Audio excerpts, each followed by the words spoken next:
Hello, everyone. Thank you so much for being here on, is it Monday? It is Monday. It's weird. It is weird. This isn't our day. It This isn't our church day. Are we allowed to, Are we allowed to? Whose slop did we steal? Is it illegal to have violence today? Because normally we choose violence on Sundays, but it's Monday. I think it's okay. Okay. I'm only gonna be slightly violent today. I think it's okay. Yeah. There's only a little bit of violence to talk about. I know there's a lot of violence. There's a lot. I read a lot of comic books this week. A lot of them I did read like today. I read some last Wednesday, but a lot of them I did read today though. Listen, you want to talk about reading today? So we decided Saturday that due to your schedule, we were going to move the show to Monday. We're like, it works for us. It's fine. We should definitely do one this week. We shouldn't skip a week. It's huge. And in my head, because as you guys know, my Sunday morning schedule is I catch up on all the books that I haven't read, which is usually all of them. And I did that today. So I got home from work, started dinner, and read through 18 fucking comics in the span of 2 hours, y'all. Please send help. My brain is ready to explode. I think that I had a few more than 18. I had 37 things just waiting for me at the shop. Just waiting. That's not even like what I extra picked up. I mean, granted, some of them were variant covers. I am. And so anyways, I read a lot. I think I read 20 something. I want to say it's like 24, 25 that I read that were like actual books and not just we're crazy. We're crazy. But that's what we do. We're here and we talk about comics, and I want to hear about comic books.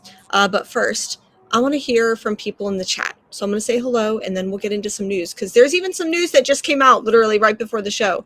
So I'll say hi to everyone right before we'll get into that. But first of all, hello to Sheena, one of our favorite people here. We love you.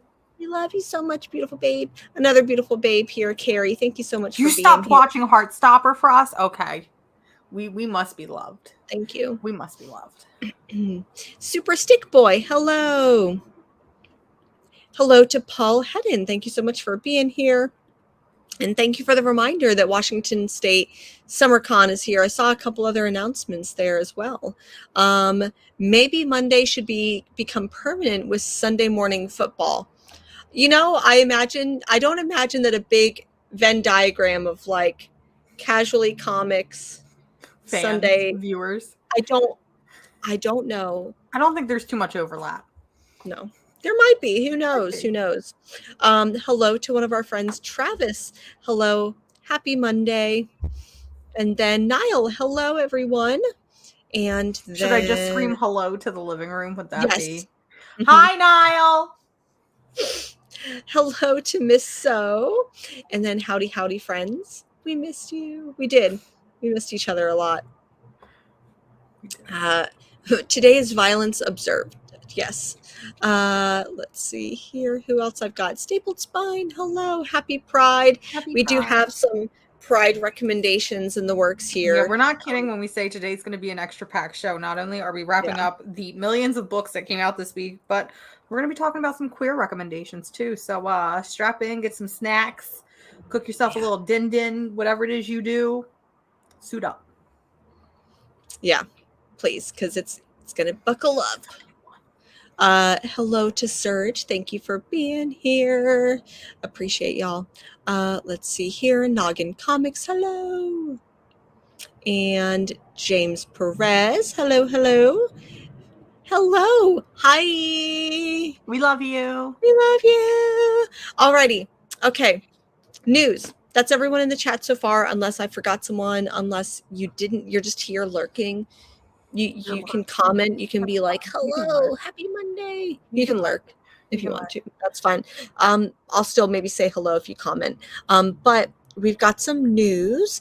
What happened this last week? What's coming up? I feel like we should start with the breaking news, because this is literally breaking what we news found out literally backstage, and my heart is splitting into two. Announced first on Twitter moments ago, and we're here to bring you very little information, unfortunately. Very little information. And that could be a good thing, could be a bad thing, however way you want to take it. Unfortunately, we have found out that legendary artist Tim Sale, who is responsible for the Long Halloween, Ugh. Batman Victory, Catwoman Win in Rome, legendary artist at DC, has been hospitalized and is in serious condition. Currently, it is being reported by the family that they are looking to keep everything private and a lot of things under wrap. But honestly, just listen, prayers answered for Tim Sale to have a speedy recovery because, yeah, we Yeah. can't listen. We've already lost George Perez. We've lost Neil Adams. We can't do this again. Listen, it's Yeah. too soon. So all the best wishes to Tim Sale and his family for a speedy and safe recovery. Yeah. Please. Thank you. So that, don't really know too much about it because I just saw, and of course, like you said, the families asked, at least tweeted out, yes, they could confirm that Tim Sale's in the hospital, but then asked for some privacy for the family. So, hopefully, no news is good news. Hopefully. What else you got? In more positive news, there was a couple things that dropped this week. Something I know that you're very excited about. A trailer for a little show movie book called Sandman. Yeah. So I didn't really even know this was going on. I don't know if it's the first of its kind, but Netflix did this whole event announcement. They announced a lot of different things. But one of the things that they finally said that they were going to announce was the release date for Sandman. So they released, they are doing this Geeked Week. And they went ahead and announced, I think, a couple animation projects and new Castlevania, new Dragon Age, the new trailer, well, not trailer, but I guess teaser for the new Addams Family by Tim Burton, and of course Sandman. And I know that has been something you have been waiting for probably since you were a teenager. Are you ready for it now? I am. I'm really glad that they decided to announce it. It's going to come out in August. My first initial, I love everything about it. Like everything that I'm seeing, from the CGI to just like the story feels so true. Everything, all of the gender swapped characters, the added just layers and layers of just incredible diverse cast. I cannot wait to see them on the screen. I say the screen, I'm going to be playing it on my tiny ass TV in my tiny ass apartment, but I can't wait to see it on this. It just looks so good. I will be heartbroken if it's bad. It will be my villain origin story. I will continue to choose violence if it's not good. And listen, I broke Jen's heart backstage. I still haven't watched the trailer because time is an illusion, and I didn't realize that it's already time for the Casually Comic Show, so I haven't watched the trailer. But I did send you a picture of the poster of, I know I'm wrong, I'm just going to call him Sandman because that's all I know him by, the Sandman. And I was like, he's hot. 10 out of 10 would boink. And Jen has left me because I said I didn't watch the Sandman trailer. It's fine. But yeah, I said 10 out of 10 would boink. And I'm scared now. I'm alone. Mommy, help me. Are you purposely doing that? I can't tell if she's messing with me, y'all. Send help. Mom, come pick me up. I'm scared. I don't think this is a bit anymore. So I'm going to proceed with the news. Because it does not look like it's a bit. And I don't think Jen will be too mad if I talk about this while she's not here. We finally got a trailer for the long-awaited Black Adam series. And listen, this has been a project from DC Comics that has been announced for years, literal years, y'all. To the point where I thought it was just a joke and I didn't think that it was actually going to happen. But we finally got the trailer. And I have one thing to say about the Black Adam trailer. Why isn't this movie called Justice Society of America? I feel like this movie should be called Justice Society of America. Oh, Lord, that is scary. What is going on? Mom, come get me. I'm scared. I'm going to try and remove our background because Jen has informed me that her Wi-Fi has cut. But if I remove our background, I'm not going to be able to get it back. Yes, I am. I will figure this out. There we go. We're just going to do that. That's fine. That works for now, and I will fix it later. Back. Oh, no. Jen is gone. Now I'm Jen. Hi. Now I'm Jen. I am Comic Books Will Break Your Heart. Thank you for joining me. I have no clue what happened, y'all, but my Wi-Fi just completely cut out. Jeff Bezos fucking got me again. I thought I was safe. I'm clearly not.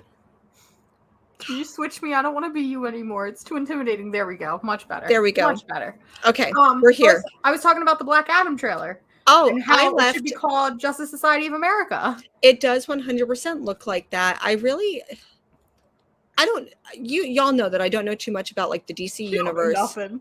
I mean, I know enough. Like, who are these characters? I know enough. That's what I know. I know Batwoman. I know that Joker, Batman. I know those people, but I don't know too much. But I do know one thing. I want to know more about Hawkman. I want to know more about Hawkgirl. So if it does become a Justice Society thing, I want to know more about Hawkman.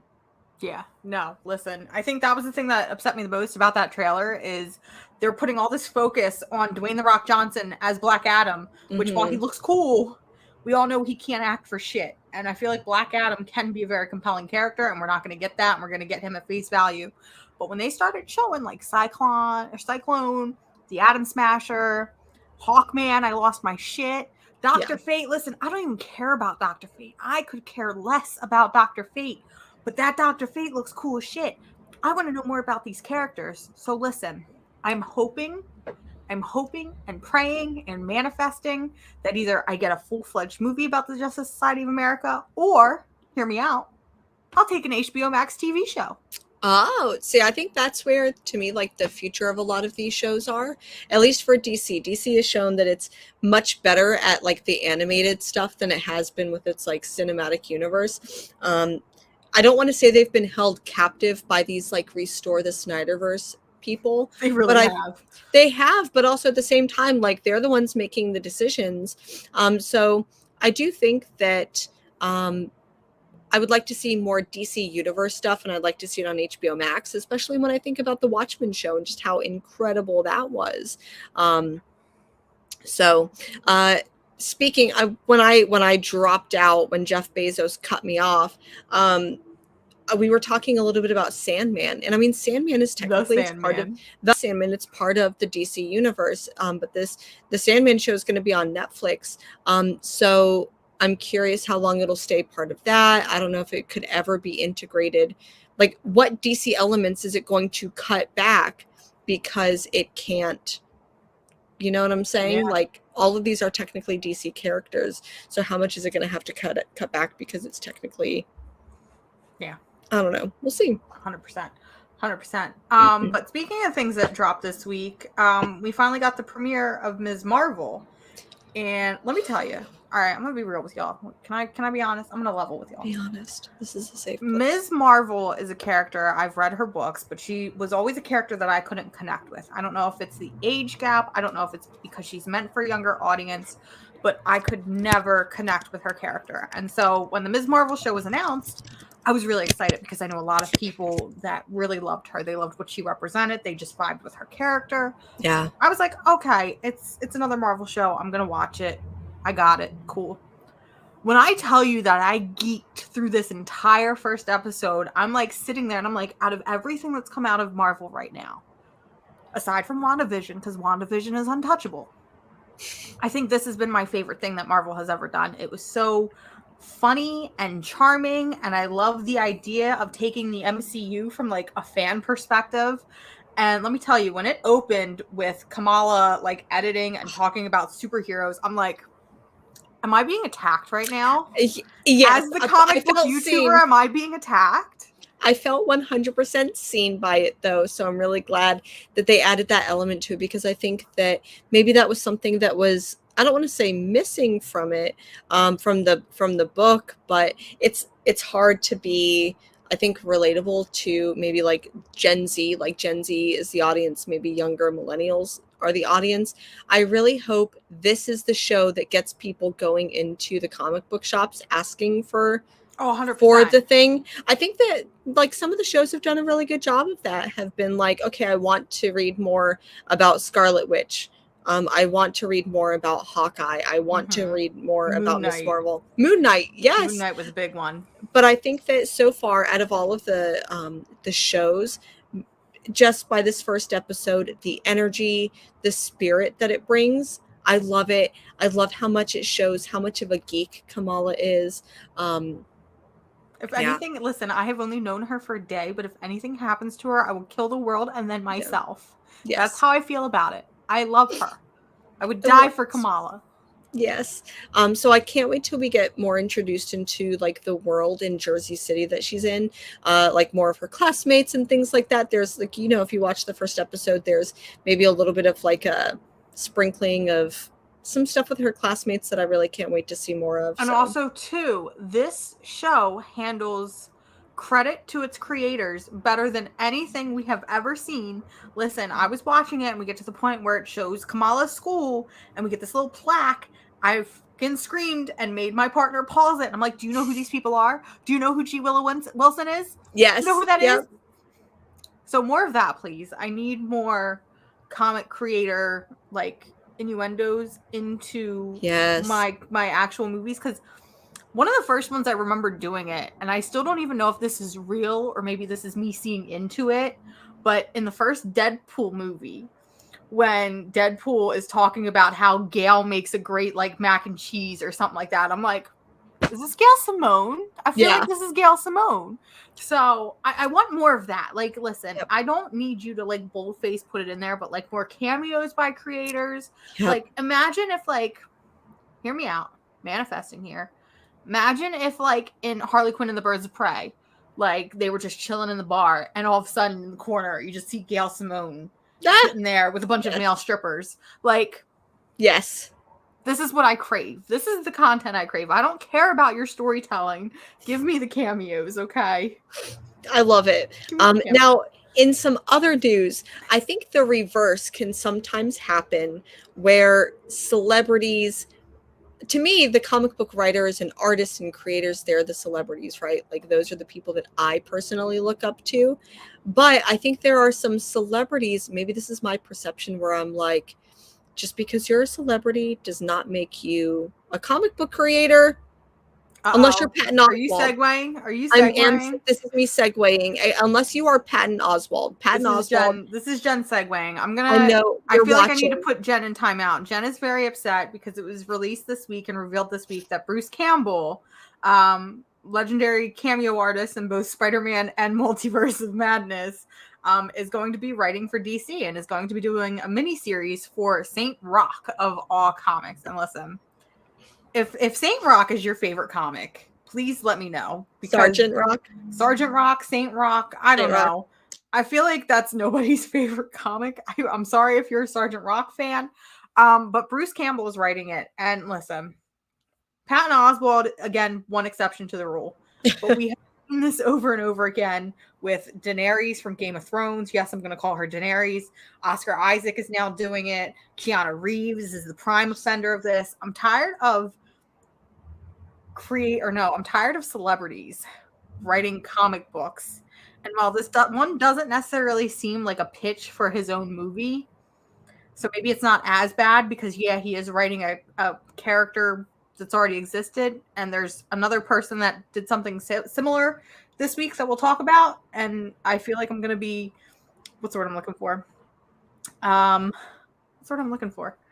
Where I'm like, critical, that you're mean. Not critical, but I'm being not ironic, but I'm like hypocritical. Why couldn't I think of the word hypocritical? It's Monday. It's fine. But yeah, there's one creator that we'll talk about where I'm going to sound very hypocritical, but I'm tired of celebrities taking away the jobs from comic creators who already seem to have it hard enough. That's what it feels like. I mean, like I said, Patton Oswalt doing MODOK, a MODOK comic, and there's a couple others that he's done. I feel like there's not many celebrities that I trust. Like even Kevin Smith, to a point, like maybe when he was writing books 20 years ago. I like Bruce Campbell from like his acting, but I need to be able to hear his voice as a writer the way that I hear comic book creators. And then I think that I always end up seeing the actor's name, the celebrity's name in front of the other creators. And that makes me mad a little bit. Like, no, take a step back.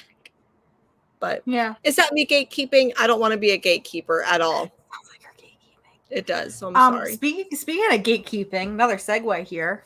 Look at us with the segues. I'm gonna right off cliff. Did you know? Fun fact of the day. Did you know that the inventor of the Segway died because he On a segued off a Segway. cliff? Yep, I did know that. Fun fact if you didn't know that, friends. I always think that's fun when people don't know it. I'm like, yeah, the Segway died by a Segway accident. So San Diego Comic-Con is right around the corner. It is. Literally right around the corner. And there's kind of some big speculation coming out in the works. Nothing's been confirmed, but it's been heavily implied that Marvel is not showing up at San Diego Comic-Con. And there are a lot of people that are very, very upset. I think I'm the opposite. Because I'm like, oh, Marvel's not at San Diego Comic-Con, which means less celebrities, less movie press, and more comics, which is what Comic-Con is supposed to be.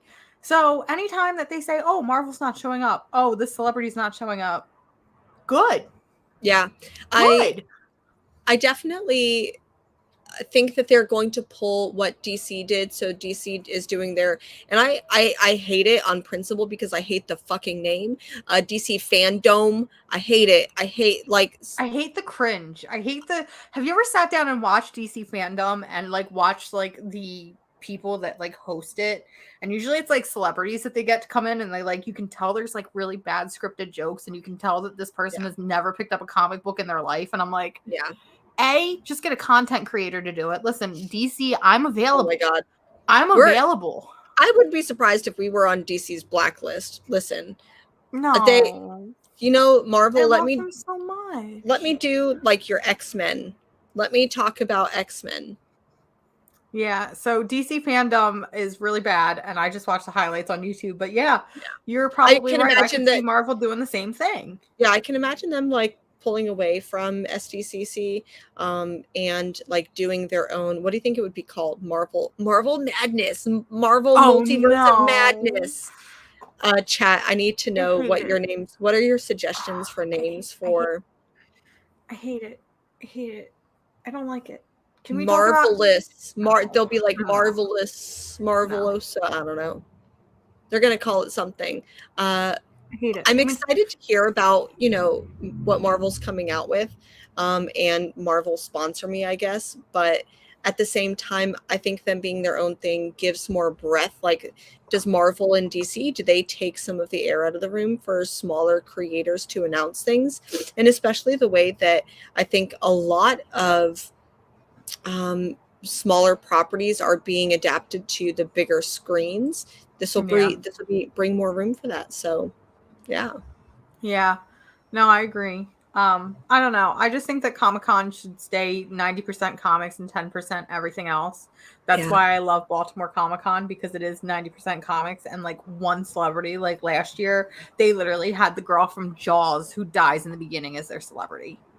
That was their celebrity. I think the most famous person they've ever gotten was Colton Haynes when Luke Cage came out. That was the most famous person that Baltimore has ever gotten. And I was like, cool. One celebrity. I can stand at the end. I can wave. He waves back awkwardly. We all have a good time. It's fine. Yeah. And if you knew, I mean, I don't know about like smaller or about bigger cons, but especially the smaller cons, they still charge ridiculous fees to see those. Like, so not only do you as a person have to go and pay and see these celebrities, but these celebrities still charge the convention to be there. So they'll say, I have an appearance fee of several $1,000s, or it'll be this much less if I make this much money. Like if this many people sign up to see me. So even though celebrities are still like asking for money, they'll say, I require you to get my hotel or ticket or driving service. So they'll still do things like that. And it's crazy how much these people are charging, but like, hear me out. Henry Cavill ever shows up at a convention near me that I'm attending. Henry Cavill ever shows up. My partner's listening in, so I got to be careful with what I say. I will throw every fucking dollar I have at that man. Yeah. Every fucking dollar. Okay. Like, listen, I just want to say hi. I just want to lightly pass out. Call it a day. That's all I want. For Henry Cavill. For Henry Cavill. I would also do the same for Hayden Christensen from Star Wars. Yeah. I would see It'd be the that. same. I feel like Henry Cavill's for adult Mars, Hayden Christensen is for teenage Mars, and like Okay. satisfying that part of my childhood. I get it. Like heal your inner child. pubescent child. Your inner child. It's fine. Yeah. Oh, I like this. Henry has a Universal Hall Pass. Ain't that fucking right? That is the goddamn truth. Henry Cavill, if you are listening, I love you. Let's get married. Look at all these comics you have. Listen, I know you like comics. Yeah. Look at all these comics you have access to. This is your pitch. This is my pitch. Henry Cavill, you're watching. We know. Comment. Works out. But I think is it time to talk about comics? We've got a big week ahead of us. I think so. We did have a very large week. I already have several books waiting for me at the shop for this week. So I'm just like, oh dear Lord, I just got finished with all of these today. But chat, you know the drill. I want you to comment DC, comment Marvel, comment Indie. Where do you want us to start? What do you want us to start? While people are deciding, I'm just going to flash up this comment onto the screen because, listen, that video is better than every single piece of pornography I have ever seen in my life. And it's PG. Oh. It's great. Okay. It's fantastic. It's the only thing that was keeping me going during the pandemic. I hope that doesn't awaken something in me. Oh, it will. If you haven't seen it, it will. I haven't. Can someone please DM me? Tell me where it is so I can't see it because that sounds disgusting. Just kidding. So many books. Anyway, so many comics. So even though we're talking about so many comics, I only read like 1.5 Marvel books. Yeah, it was a very big indie week. I don't know. It was a big DC week. I feel like DC kind of shot itself in the foot because they released a lot of things in the same week that they shouldn't have. They did, and I have a hot take about one. Oh no! I hope it's not my favorite. No, I'm pretty sure you and I both have the same favorite. So. I don't know, and I'm scared. I don't think we do. I think we do. Oh no! I think we do. I don't know. There's so many people here that are saying so many different things. I'm getting overwhelmed. Mom, send help. Okay, so what are we seeing here? DC, Marvel. Okay, so I see Indie, I see Image. I'll take that as Indie, DC, Marvel. I'll take that as DC, Marvel. Geek porn. I just see geek porn. DC. I'm seeing a lot for DC. Okay. Is the one that I'm seeing the most of. So is the book that you think is my favorite is DC? Yeah. What book do you think it is? I think it was Poison Ivy. Why the hell does she do this every single time? Did I get it? I hate this. Why would it not be Poison Ivy? I can't keep a single secret from Jen ever, y'all. I hate it. Listen, we don't plan this. Like we don't like tell each other. I mean, like if there's a hot take, we will 100% like we'll pre-screen it backstage to make sure that it's appropriate for YouTube. Either that or we're like texting each other on Wednesday or Thursday and we're like, look at this bullshit.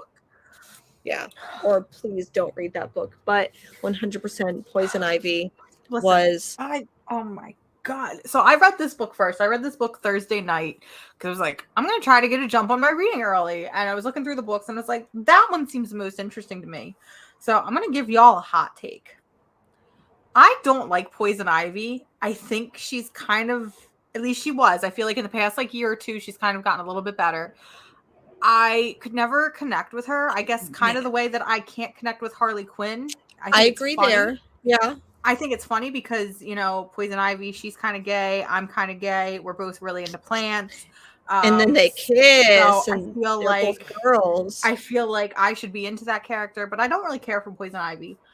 This book was like, this is the character called Poison Ivy, and you're gonna fucking love her. And I was like, okay, bet you win. This book was so fucking good. This book had no right to be as good as it was.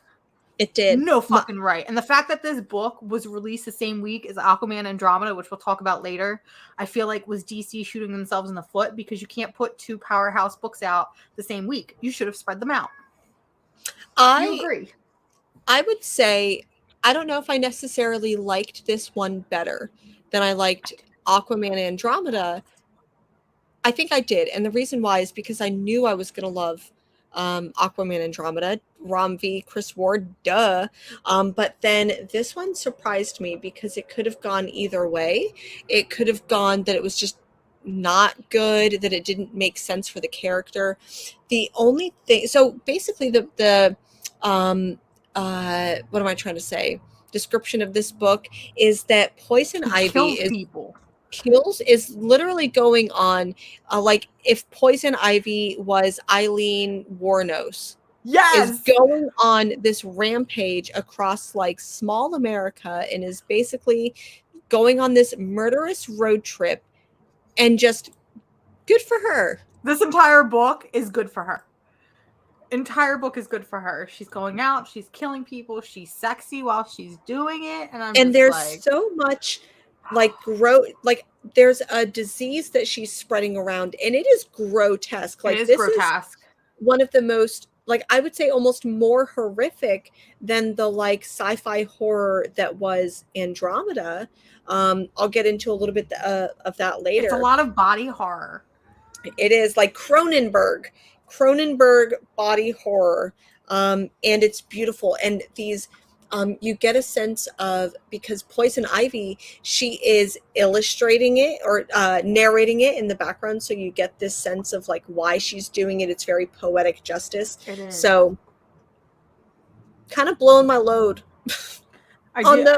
at the beginning, but this is probably one of my favorite books of the week, y'all. I think this was my favorite book of the week. And like when we get to see, like, I'm gonna call it like Monster Ivy, when she's like in this monstrous type form, I'm like, this is great. So here's my question to you, because you last year read the Gardener one shot, which kind of explores the relationship behind Ivy and the gardener. I have still yet to read it. I don't know how. I'm sorry. I will do so immediately. Do you think there's a possibility that the gardener could show up? 100%. 100%.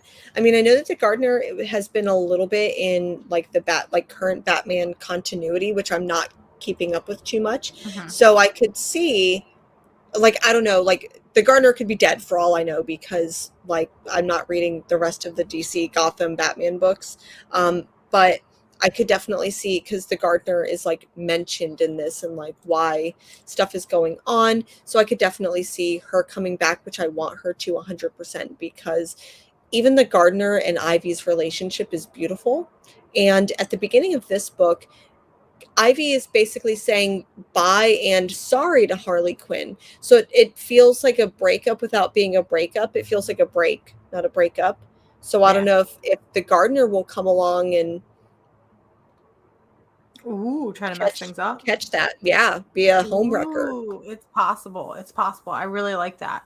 No, this book is great. All the covers for it are great. And I think that is my one biggest complaint about this book, is there are so many gorgeous covers that I can't get my hands on, because incentive variants are a thing and they're stupid and they shouldn't exist. All I want is that Franny cover. I feel like I don't ask for much in my life. But this was a great book. Good book. 10 out of 10. Like, DC knocked it out of the park with this one. It really did. And it looks like, because this is not a 1 of 10, 1 of 12, it looks like this will be an ongoing series. So I really like, I'm glad, because we do not get too many female fronted character books, and we don't get too many female fronted writers and creative teams. I didn't realize this book was going to be an ongoing. I thought that this book was a miniseries. So I've got two separate thoughts. My first thought is Jenny Frisian announced this week that her final issue of Catwoman is coming up. And then immediately today, I think, she posted a image of Poison Ivy. So I'm thinking maybe she's going to jump onto covers for Poison Ivy or Harley Quinn, either or. It would make sense. She's moved from Wonder Woman to Catwoman. It only makes sense for her to go to another Marvel or another DC heroine. And considering DC's lackluster lineup, yes, I'm calling you out. You only got 2 other women to choose from, so they got to pick one. My other thought, if I can reclaim it, it. My other thought is, now that I know that this is an ongoing, not a miniseries, I don't know if you ever read the Poison Ivy miniseries by Clay Mann and Amy Chu. Bring back Poison Ivy's daughters. Because they were the cutest things on the face of the planet, and we got left with such a big cliffhanger about them, and I want them to come back. I need it. That would be excellent. I also want to see this. I also want to see Ivy and Swamp Thing interact. I think that that would be a perfect. Yes. I would also like to see that, because we've And seen not them even in a interact a little sexy bit. way. Like, I'm not even like thirst trapping over like seeing them. I feel like there's never sexiness between them. I feel like it's a, you're doing the wrong thing. No, I'm not. Yes, you are. And I feel like it's like this, we both come from the same level, Yeah. but we're going about it the completely other way. And so we have beef about that. And listen, But they still respect each other. I don't want Ivy and Swampy to date, but I want to date. I need to be their hinge. Like, I will date both of you like separately. Let's all, there's some really good like restaurants here in Portland. Hear me out. Let's all go get dinner together, but separate. I'll be your hinge, you guys. There you go. I feel like we've cracked the code. In Batman, there's a prologue / teaser for Poison Ivy 1 that the Gardener is in. We've cracked the code. We got him. So we got him. Well, what, you know, since we mentioned it with Poison Ivy, I'll go ahead and bring up this book. And I honestly was most excited for this book. And it's a contender for like, you know, top 3. But this little big book got released. Aquaman Andromeda. So I did not love this book as much as I wanted to. I was really, and I think that's my own fault. I think I had way too high of expectations from both Chris Ward and Ram V, because I love both of these people separate. Bringing them together, it seemed like, boom, perfect. We're going to replicate magic. So I feel like I did that to myself. Was this book great? Absolutely. I think it was a very, very slow burn. Yeah. And I also think that because I read it digitally, I don't think that helped me. Yeah, because it is a big boy. I don't think it helped. What I would say about this book is maybe it's just because I follow both the, you know, artist and the writer. So I feel like I got a sense of this book before it came out. I feel like I ended this book, like I closed it, got to the last page and closed it. And I didn't know more than I already knew just based on the like previews that I've seen online. I agree. The description, like we know that it's going to be a deep water, but also like space cosmic horror. Because listen, I'm not scared of space. I love space. The ocean and what is in the ocean fucking terrifies me. That shit is scary. I'm sorry. How many issues is Aquaman Andromeda supposed to be? You know, it's a DC Black Label book, so I imagine like it's probably going to be like 3 or 4. Yeah, I wouldn't be surprised. I haven't seen any ongoing titles with Black Label, so I wouldn't be surprised if it's only 3 or 4. But also, given the creative team, I think it would be interesting to just let this series. I think it would be. So we haven't really seen much of it. It's a group of people that are in a submarine that they're not supposed to be. They go down deep below. They experience some tentacle fun, or maybe not fun, depending on how you look at it, and are saved by... My definition of tentacle fun is very, very different. Very different. And they are saved by the man, the myth, the legend, Aquaman. So hear me out. I know I kind of just railed this book and was like, oh, this book didn't live up to my expectations. It's still beautiful. I think that this book, hear me out, I think that this book will do for me, or do for Hecate, or no, I'm sorry. I think that this book will do for Wonder Woman what Historia did, but for Aquaman. I feel like this is going to become one of the definitive Aquaman stories that we see. I agree. I started picking up Aquaman books because Kelly Sue DeConnick was on it. And then with the like Aquaman title that's been coming out, I've been trying to catch up on that as much as possible. But this one's obviously is a little bit different. I felt like this wasn't even much of an Aquaman book. No. Like it definitely focused on the underwater team that's going exploring and Black Manta. So it doesn't feel as much of an Aquaman book, which I appreciate. Yeah, I would definitely recommend this to anybody who likes the idea of cosmic underwater horror. If you don't know anything about Aquaman, I feel like you should definitely pick up this book. But hear me out. I have a pitch. Pick up Aquaman Andromeda. There's another book you have to pick up, and it's called The Invisible Kingdom by By Chris G. Ward and G. Willow Wilson. Because listen, if you like the artwork and you like the vibes and the weird space cosmicness of Aquaman Andromeda, Yeah, listen, this book did it first, okay? I This book agree. did it first. Not enough people talk about Invisible Kingdom. I need more people to talk about this book because it's so good. I also want to say, I know that we're still talking about DC books, but I also really quick want to talk about an indie book that I read this week. And obviously, the publishers don't talk to one another. But did you get a chance to see Where Starships Go to Die? Yup. It feels like the same exact book, but without Aquaman lore. Yup. I was So thinking the same thing. it feels like this book was written This book from was so bad. like another. I didn't hate it though. I did hated not it. hate it. This is I still liked it. I know we're kind of jumping. We usually stick with one publisher and go to another. I'm just gonna come out and say Aftershock shot themselves in the fucking foot because they fucking released 2 space titles in the span of a week. They released Astronaut Down and Starships Where Starships Go to Die. And I'm like, are these the same book? So is this the book with the Nazi or no? This is the book with the Nazi. This is the book with the Nazi. Okay. Yeah. So if I told you that, this book is about a team that thinks it's going, a team that thinks it's going into space, but it ends up, there's like a mission failure and it ends up, they don't know where they're going and they end up fighting. Is it like time traveling Nazis? Is that what's going on with this one? I don't know if it's time traveling Nazis. I think it's Nazis that have been shut up and their body was like, what's the word I'm looking for? Like cryo freezed, but without the cryo freeze. And so they jump back to life and now they're body snatching. I don't know. I thought it was kind of messy and I didn't really care for it. But I will say this because, like I said, I read all of my books right before we jumped on stream. Jumping from Aquaman Andromeda to Where Starships Go to Die, I literally felt like I was reading the same exact book. It is Radio Apocalypse and what's the furthest place from here all over again. I swear to God.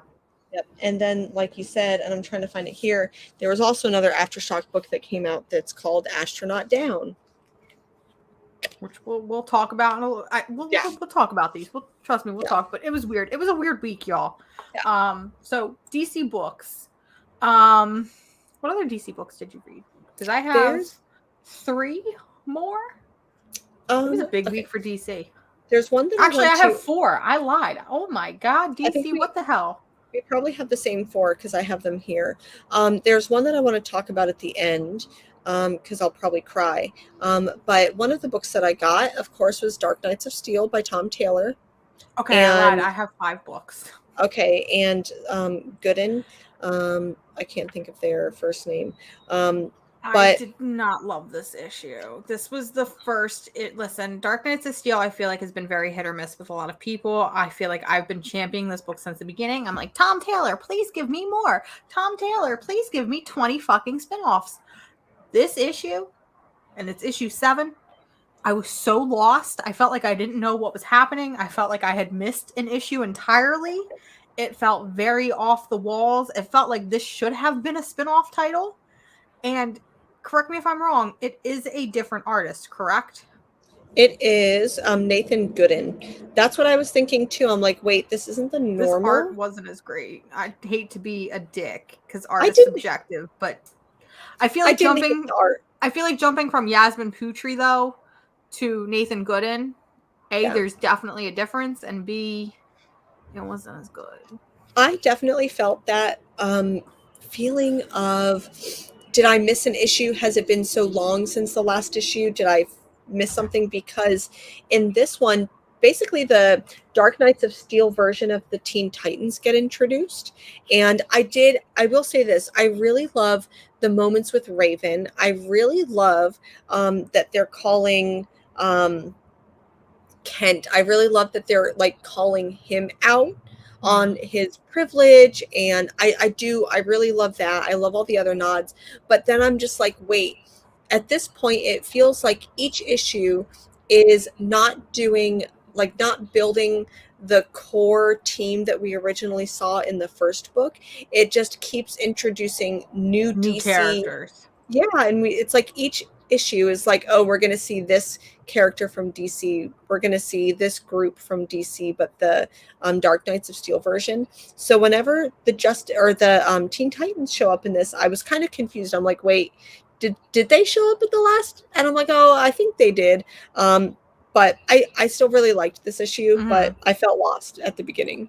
Also, Josue makes a point that they believe that the same artist who did Dark Knights of Steel #7 is the same artist from Barbaric. And I'm going to be honest, I could not tell you if that was the case because I love the art from Barbaric. I love Barbaric. But I didn't love the art in this. So I'm very confused right now. Please confirm if this is, in fact, the same artist, because if so, I'm sorry, and I feel like I always feel like a huge dick, but I feel like a huge dick.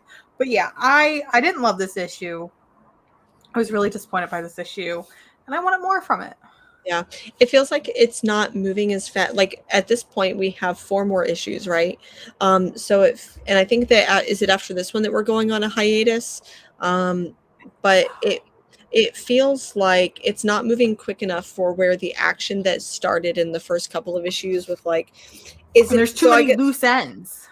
There's a lot of loose ends, and I don't think that the series has enough time to wrap up all those loose ends if it keeps introducing characters and groups at the same pace. Oh no, is this becoming another Die?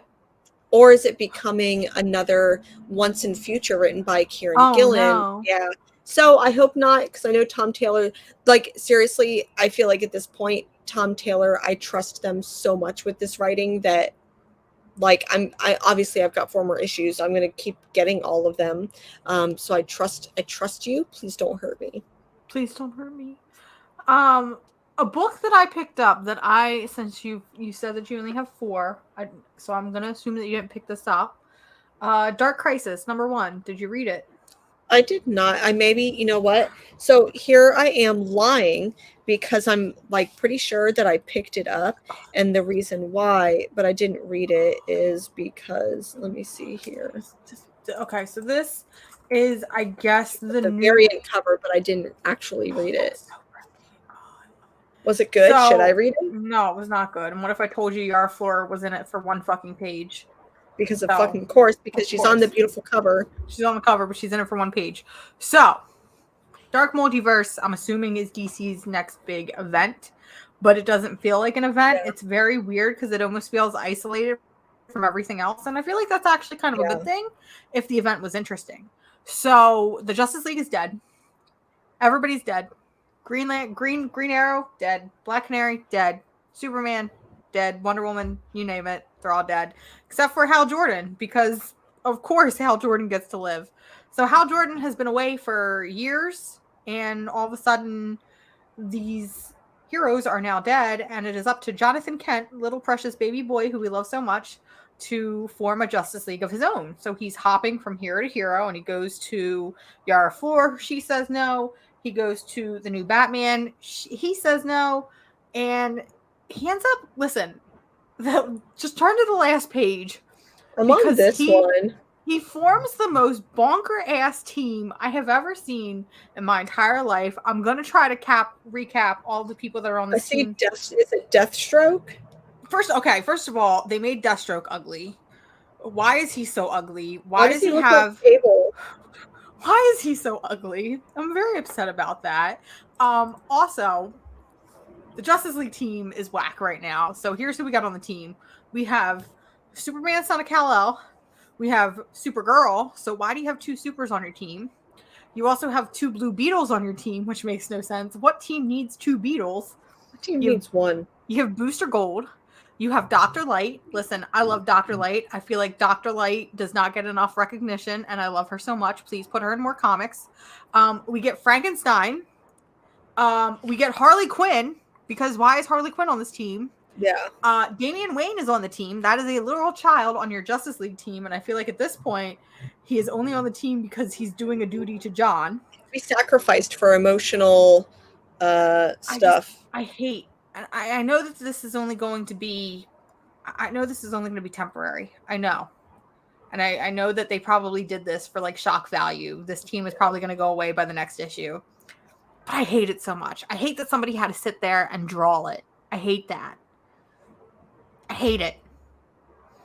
Okay, so now I see it. I was looking at the wrong page, so I see it here. I So hate it. yeah, Help is me. that okay? So They that's say not. comics can't hurt you, but this has definitely hurt me. Who said comics will break your heart? Someone said that.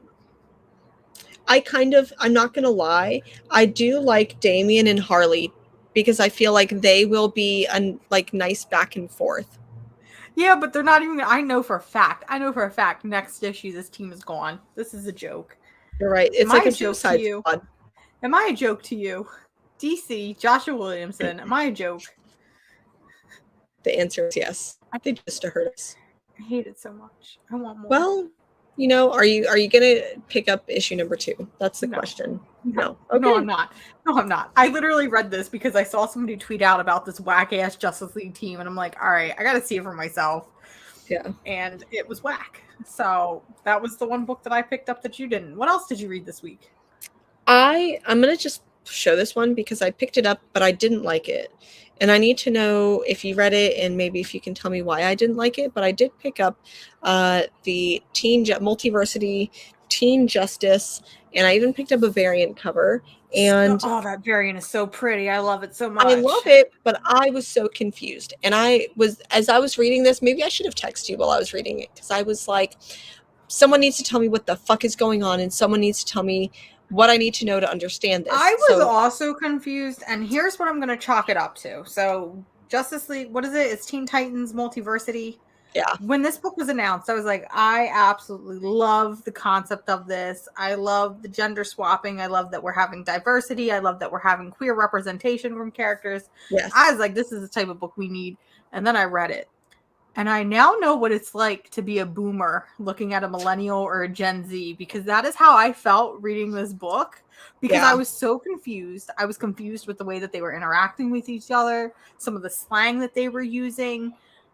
I don't know what was going on in this book, but I don't want to say that it was necessarily bad, because I feel like there may be an audience for Justice or for Teen Titans Multiversity. I just feel like it's not me.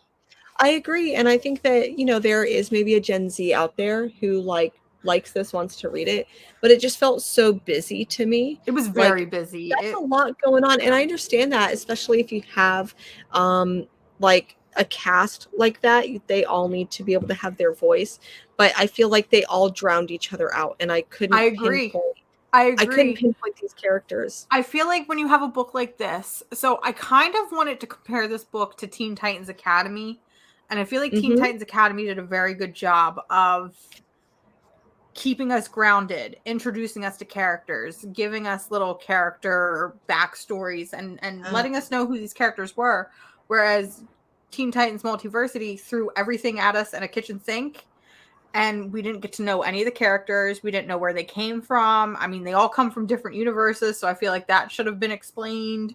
There was a reprint for their first appearance. Yes, I'm a boomer now, I guess. Thank you. Okay, maybe I did hate this book, but I didn't want to. Yeah, because I feel like the diverse book that showcases people of color, showcases queer people, engages a younger audience. Basically everything that we stand for. Do you think that if this book, because I feel like the audience was meant to be hey, let's bring in new readers, but I don't feel like this book could bring in new readers whatsoever. No, I think it alienated its audience. Yeah, because it alienated me for sure. So I can't see an audience getting into this. I do think if this was a DC Inc. book or their young adult, if they would have dumbed it down, if they would have done that, I think I would have liked it more. But I agree. Because also, too, I feel like this book doesn't fit in any universe that we've seen so far. And I feel like if you put it in a DC Inc. or I don't even know if they go by that anymore, but if you did one of those DC young adult graphic novels, which all of them so far have been standalone, set in their own universe, creating their own rules, that's fine. This would have worked out way better. It's just, it's a shame. It was one of those I was rooting for you moments. I was rooting for you. What's there's another another book that you read? There's another book that I read, and then I know we'll talk about the big one. Nubia, Queen of the Amazons. Yep. I hated this book. And I think, I hear me loved it. Hear me out. How is this happening? We already got a Nubia book, okay? We've had a lot of Nubia books. That's a good thing. That is not a bad thing. Do not twist my words. That is a very good thing. Nubia and the Amazons by Vita Ayala and I can't remember the rest of the creative team. Stephanie Williams. Aletha Martinez? Yeah. I think so. That book was so good. It was timeless. It was beautiful. I was on record, and maybe this is because I've been re-listening to a lot of our shows and going through and titling them all, but I was listening to it today, and we were talking about how timeless that book is and how it's going to go on to be one of the like Wonder Woman reads, even though it's not necessarily Wonder Woman. It's going to be in every Wonder Woman recommendation list. I feel like maybe because that book was set so high, I was expecting this one to be just as high, especially with how flat the Coronation special fell. But I feel like this one it didn't do it justice. I feel like in this one I was confused. There was a lot going on, a lot of references. It was almost like this book punished me because I did not read Trial of the Amazons in its entirety. And I don't like that.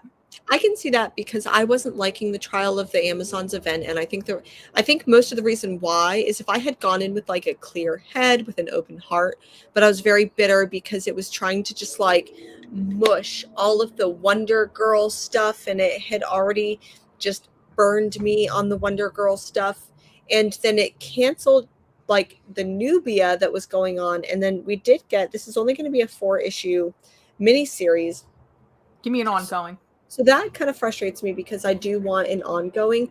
But listen, once again, I want to know more about Hawk Girl, and this delivered for me. So like Nubia and Hawk Girl, like it could be gay. It could be very gay, and I love it so much because we do get to see them spar. So like there's moments where I was like, whoa, are they enemies? Are they really fighting each other? No, they're just like sparring. But I'm like, this totally fit. Like there needs to be fan fiction. Someone direct me to the fan fiction of Hawk Girl and Nubia becoming enemies to lovers. I need to see it.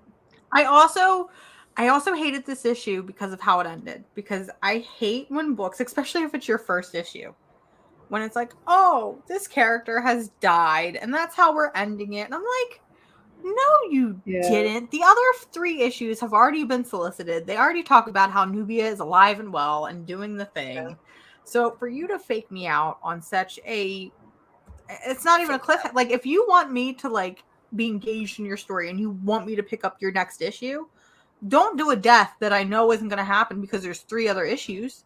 Because there's no weight. There's no reason for me to pick it up because at this point you've already dumbed my intelligence and you're already thinking that I'm stupid enough to believe you. So my guess might be is because they go to the Amazon, the like Brazilian Amazon, the actual Amazon. I'm really hoping that they do somehow catch up with Wonder Girl, with Yara Flor. I just want her to have a series again. Yeah, that's what I'm hoping. Because Nubia, Queen of the Amazons, and they go to like help stop some destruction of the Amazon, which I don't like to see like protests in comics because it never feels real to me. Like that's not what it's actually like.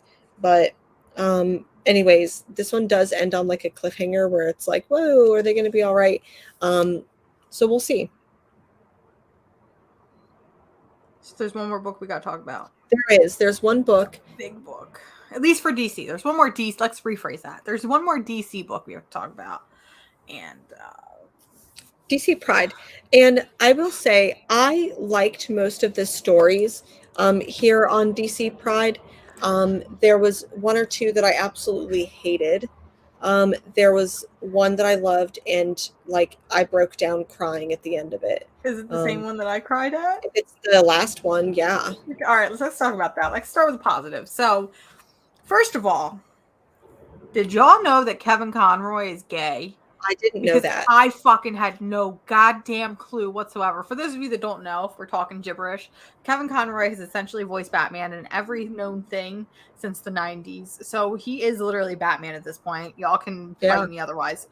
But yeah, so Kevin Conroy apparently is gay and basically wrote a coming out story in DC Pride. And listen, this is where my hypocrisy comes in, because Kevin Conroy technically is a celebrity and wrote a comic book, but it's a memoir comic and it was very good and it was for an anthology. So he was like a guest. It's like when Danny DeVito wrote a story for the Penguin. It was kind of cool. It was kind of funny. Listen, Kevin Conroy, I just want to hug you so much. Like, as somebody who came from a not so great like family that had a lot of issues, and somebody who was also queer and struggling with identifying as queer, and somebody who didn't want to come out as queer until very late in my life, you know, I resonated with this. And I'm like, it's kind of weird when you hear like your childhood hero, because listen, I was that kid that ran home every day after school to catch Batman the Animated Series.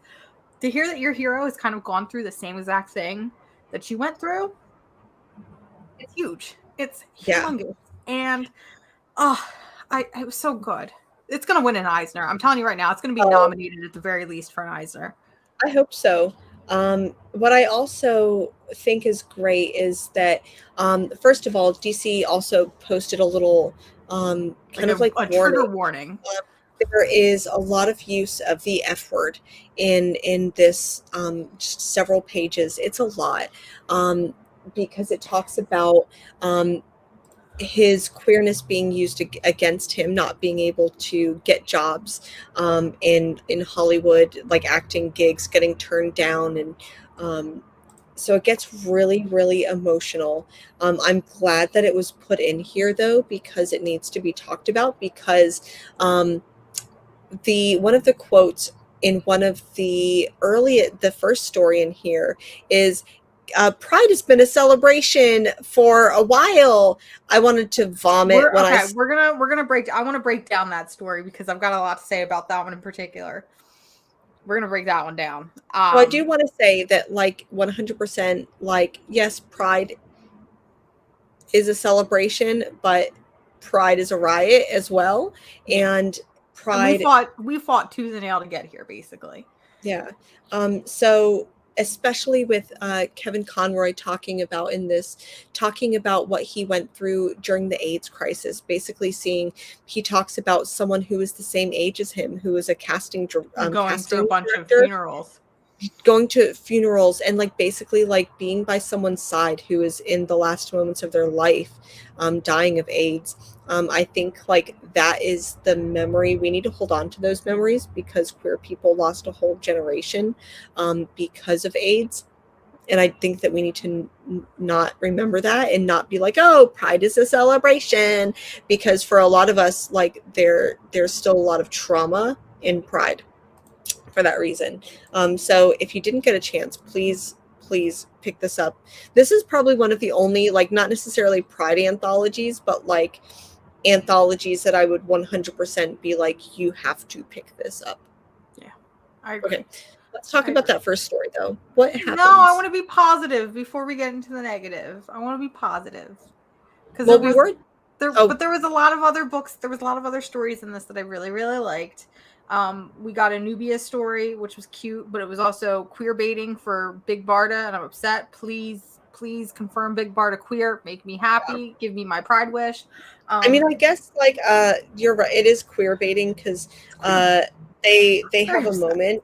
They have a moment where it's like they go on a date. They have a moment. There was a Sojourner Green Lantern story that I really liked. That is one thing I will say. The artwork in this book was phenomenal. Okay. Yeah. I need every single person that was on this book, because there were so many different artists. I need everybody to get jobs at DC. One story in particular, it might be the same one you have that I want to talk about, is that Harley Quinn Poison Ivy story and I didn't realize it is artwork by our buddy Zoe Thorgood, who also did Rain. I didn't even realize it. The coloring in this book is magnificent. And I just want to say, so this story in particular was about Harley Quinn and Poison Ivy fighting basically alternate versions of themselves and or not alternate versions of themselves, alternate versions of each other. So Poison Ivy's fighting a bad Harley, Harley's fighting a bad Poison Ivy. And the only way to break it is to basically express how much they love each other to these bad versions, and the bad versions just kind of crumble away. This fucking story was so motherfucking sexy. It was horny. It was horny. So horny. It was so sexy without it being like normal Harley Quinn. You know, Brian Azzarello makes Harley Quinn walk out of a prison in her bra and underwear. This was like good ass written by women for women porn. Okay. Yeah. I want more of this. First of all, I want Zoe Thorogood on a book permanently. Just put her on a fucking superhero book because I love that art style. It's very refreshing. It doesn't feel like anything else on the market. Second of all, give me that story. Give me something that is sexy without feeling what's the word? Not exploitative. Exploitative. Give me something sexy that doesn't feel exploitative. That's fucking lightning in a bottle right there. I'm gonna say it, right? That was lightning in a bottle. I would say if you liked that, I know you have already read it, but I would say the two books that I would recommend would be one, Harleen by Stepan Sejic, and then Sunstone by Stepan Sejic, because I got Sunstone vibes. This was poetic. I feel like this was poetic, but it was definitely like I feel like Sunstone is comedy horny, whereas this was just poetic horny. Yeah. Is there different levels of horniness? Yes. There's different levels of horniness. One story, so we get other stories. There's a Batwoman story, which made me fucking weep, because anytime I get to see Kate Kane and her coming out story, which is essentially low key, I'm going to say it because I think my mom is in the chat right now. I came out to my mom first with that panel from Batwoman where I was like, Mom, this is how I feel. And she didn't take me seriously. And so I didn't talk about it for at least another 2 years. But I basically came out to my mom using the Batwoman title where she's like, I am gay. And that's what I did. Probably shouldn't have done that, but I did it. Yeah.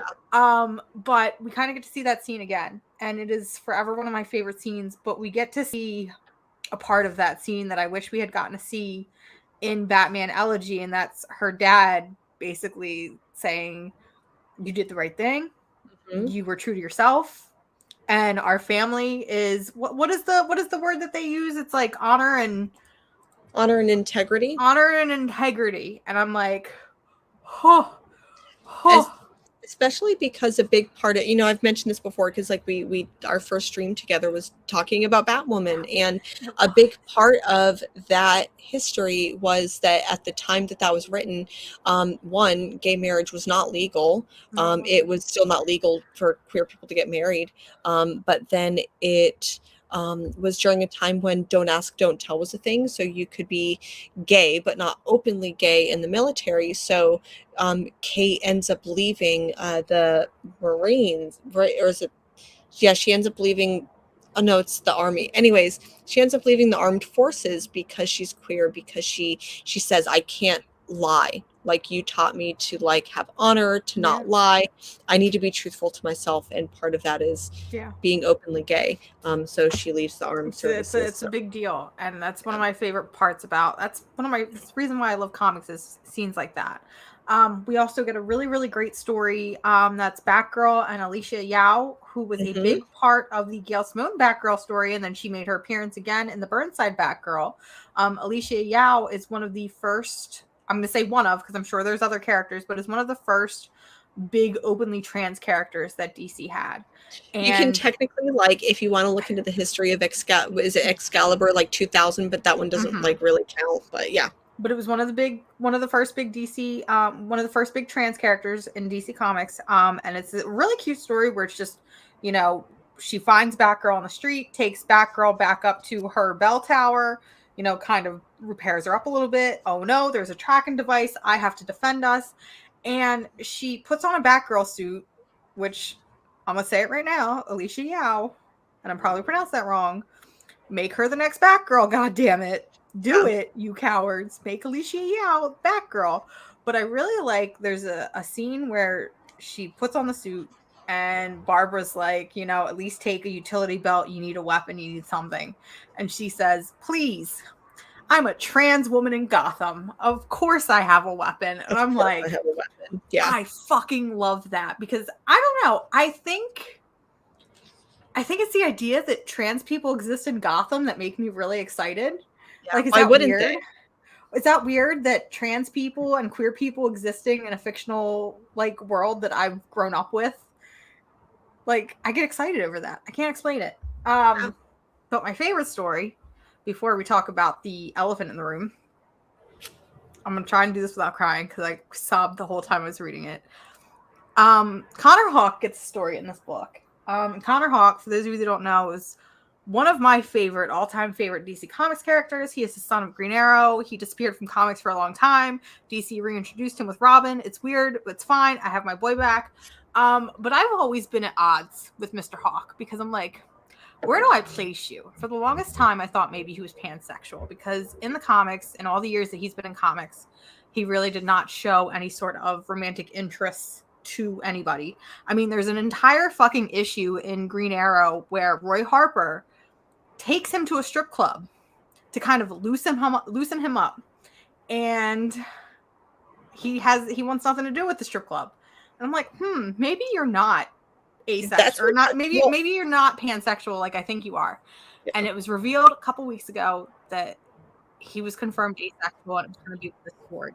And it's basically him talking about his queerness and how he feels about people and how he doesn't connect with people in the way that other people do. And the whole time he's writing a letter to his mother.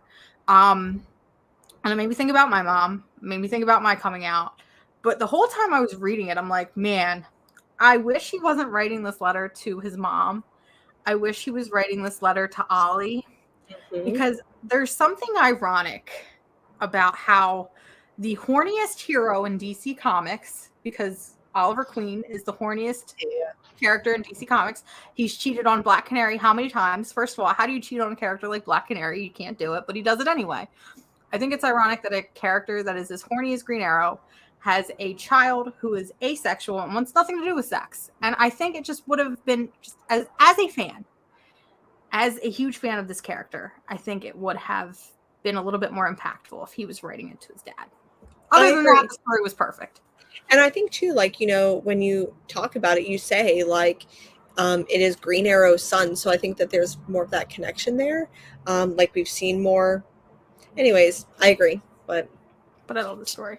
To be honest, I don't even want to talk about the first story and just how like not good it was. I do, because I'm upset about it. So this first fucking story, Pride Anthology special, right off the bat, y'all are going to do my boy Jonathan Kent dirty, and I don't fucking appreciate it. First of all, I'm sick and tired of in these Pride anthologies, all of the stories have to be about attending Pride, going to Pride, we're at a festival. Just let the fucking characters be queer and let me have queer stories. And at this point, it almost feels like taking all of the like female anthology, like female characters doing the anthology and being like, let's go to the mall. Like existing as a queer person is a lot more than just going to a Pride festival. And I feel like Pride festivals are almost like straight people are discussing the narrative about what a Pride festival it's like we're at a zoo. It's like when you fucking have a story about Pride at a Pride festival, it's like you're fucking animals at a zoo fucking looking in. So this entire fucking story is Jonathan Kent taking Damian Wayne to Pride Festival, Pride Fest, whatever. I like the idea. I like the concept of Jonathan and Damian strengthening their bond. I like the idea that maybe Damian doesn't understand the idea of queerness because he does. I'm going to say it right now. I feel like sometimes Damian is on the autism scale. The way that he acts, the way that he thinks, his mannerisms, I feel like he could be autistic. DC, do the thing. Have representation there. So I could totally get if he doesn't really understand that John likes, especially the fact that Jonathan is bisexual. I could see Damian trying to wrap his head around the idea that you like boys and girls. And I could see Damian definitely going up to him and being like, so what is the percentage? Because I've had people do that to me. So what is your percentage for boys versus girls? Damian would be that type of person, but not in a malicious way. Yeah. In this fucking story, they make Damien the most malicious little anti-ally shit I have ever seen in my life. Immediately, right off the bat, he's like, we're going to Pride Fest to gas people and make sure that they don't get out of line. And I'm like, my boy, who fucking wrote this book? Who proofed this book? And who See, printed this book? the way that I read that, though, was that Damien was going and being like, I'm going to keep all the haters in line. Like, we don't need cops at Pride, but I would have Damien at Pride protecting the parade. Because even he says, like, Damien is the one that says Pride was originally a riot. So, What? but then it gets countered by John Kent. And I don't, It's John, very, it's, who Tom wrote Taylor, this? if Tom Taylor wrote this, it wouldn't be the same. Tom Taylor did not write this. I can promise you that right now. Because Tom if Taylor wrote this, it Tom wouldn't Taylor did not write this. Devin Grayson wrote this. Somebody needs to tell me right now. Is Devin Grayson queer? Because I don't know if Devin Grayson is queer. I said it before on Twitter, but there's also like a moment later where like John Kent's cape also, like, you know, he has like all the pride different pride flags, like bisexual, transgender, all of them, as well as the straight pride flag sewn into his cape, and that feels like a hate crime 100%. Like, oh no. When you Google Devin Grayson, because I was just trying to Google if Devin Grayson was queer, which I know is a weird thing to look up, but the first thing you get is, who's Devin Grayson and why is she horrible? oh wow, I don't know if that's the same one. I don't want to put all of the like negativity on the writer, because I think that like there's obviously an editor, there is an artist that goes into this, but the first story I did not enjoy. That's your first of all, we have literally Tom Taylor. This is coming from somebody who doesn't believe in it. Tom Taylor has been doing God's work as a queer ally for Jonathan Kent and making him come out as queer, expressing the importance of him coming out as queer. Not only that, but discussing the idea that him coming out as bisexual is potentially even more gay than if he just came out as homosexual, okay? There's something about being a bisexual man that is more gay than being homosexual. Can I explain it? No. Is there science behind it? Probably. I can't explain it. I'm not a scientist. I feel like you kind of just undid all of Tom Taylor's hard work. Yeah. To kind of create this shitty fucking outsider looking in. Oh, look at all of these queer people in their queer zoo. I hate it. I hate it. And that's why I'm asking the important question, is Devin Grayson queer? Because if she is queer, I apologize, but you don't write this from a queer perspective. You are definitely writing this from an ally perspective that doesn't understand queer culture and queer community. But I also, I don't want to put all of the blame on Devin. I do want to say it Devin could be wrote an the words. editor, but I could say, like, you know, we didn't get to see the original script. An editor could have come through and said, make it more palatable for the straights. I would not be surprised if that was like, make it more consumable for straight people. Is that going to be the title of this episode? Make it more consumable for the straights? Never. No, it needs to be make it gay, you cowards at Make DC. it gay, you cowards. I don't know. I loved the majority of these stories, but I think with that story being the first one in your Pride anthology, it definitely leaves a bitter taste in my mouth as I'm reading the rest of your book, because there's some really great stories. We had Sojourner, we had Jackson Hyde, you know, there's a cute Ray story, the cutest fucking, listen, I've said it before, I don't care for Harley Quinn, I don't care for Poison Ivy. Y'all fucking made me care for these two characters and want me to read 100 more pages. I don't know.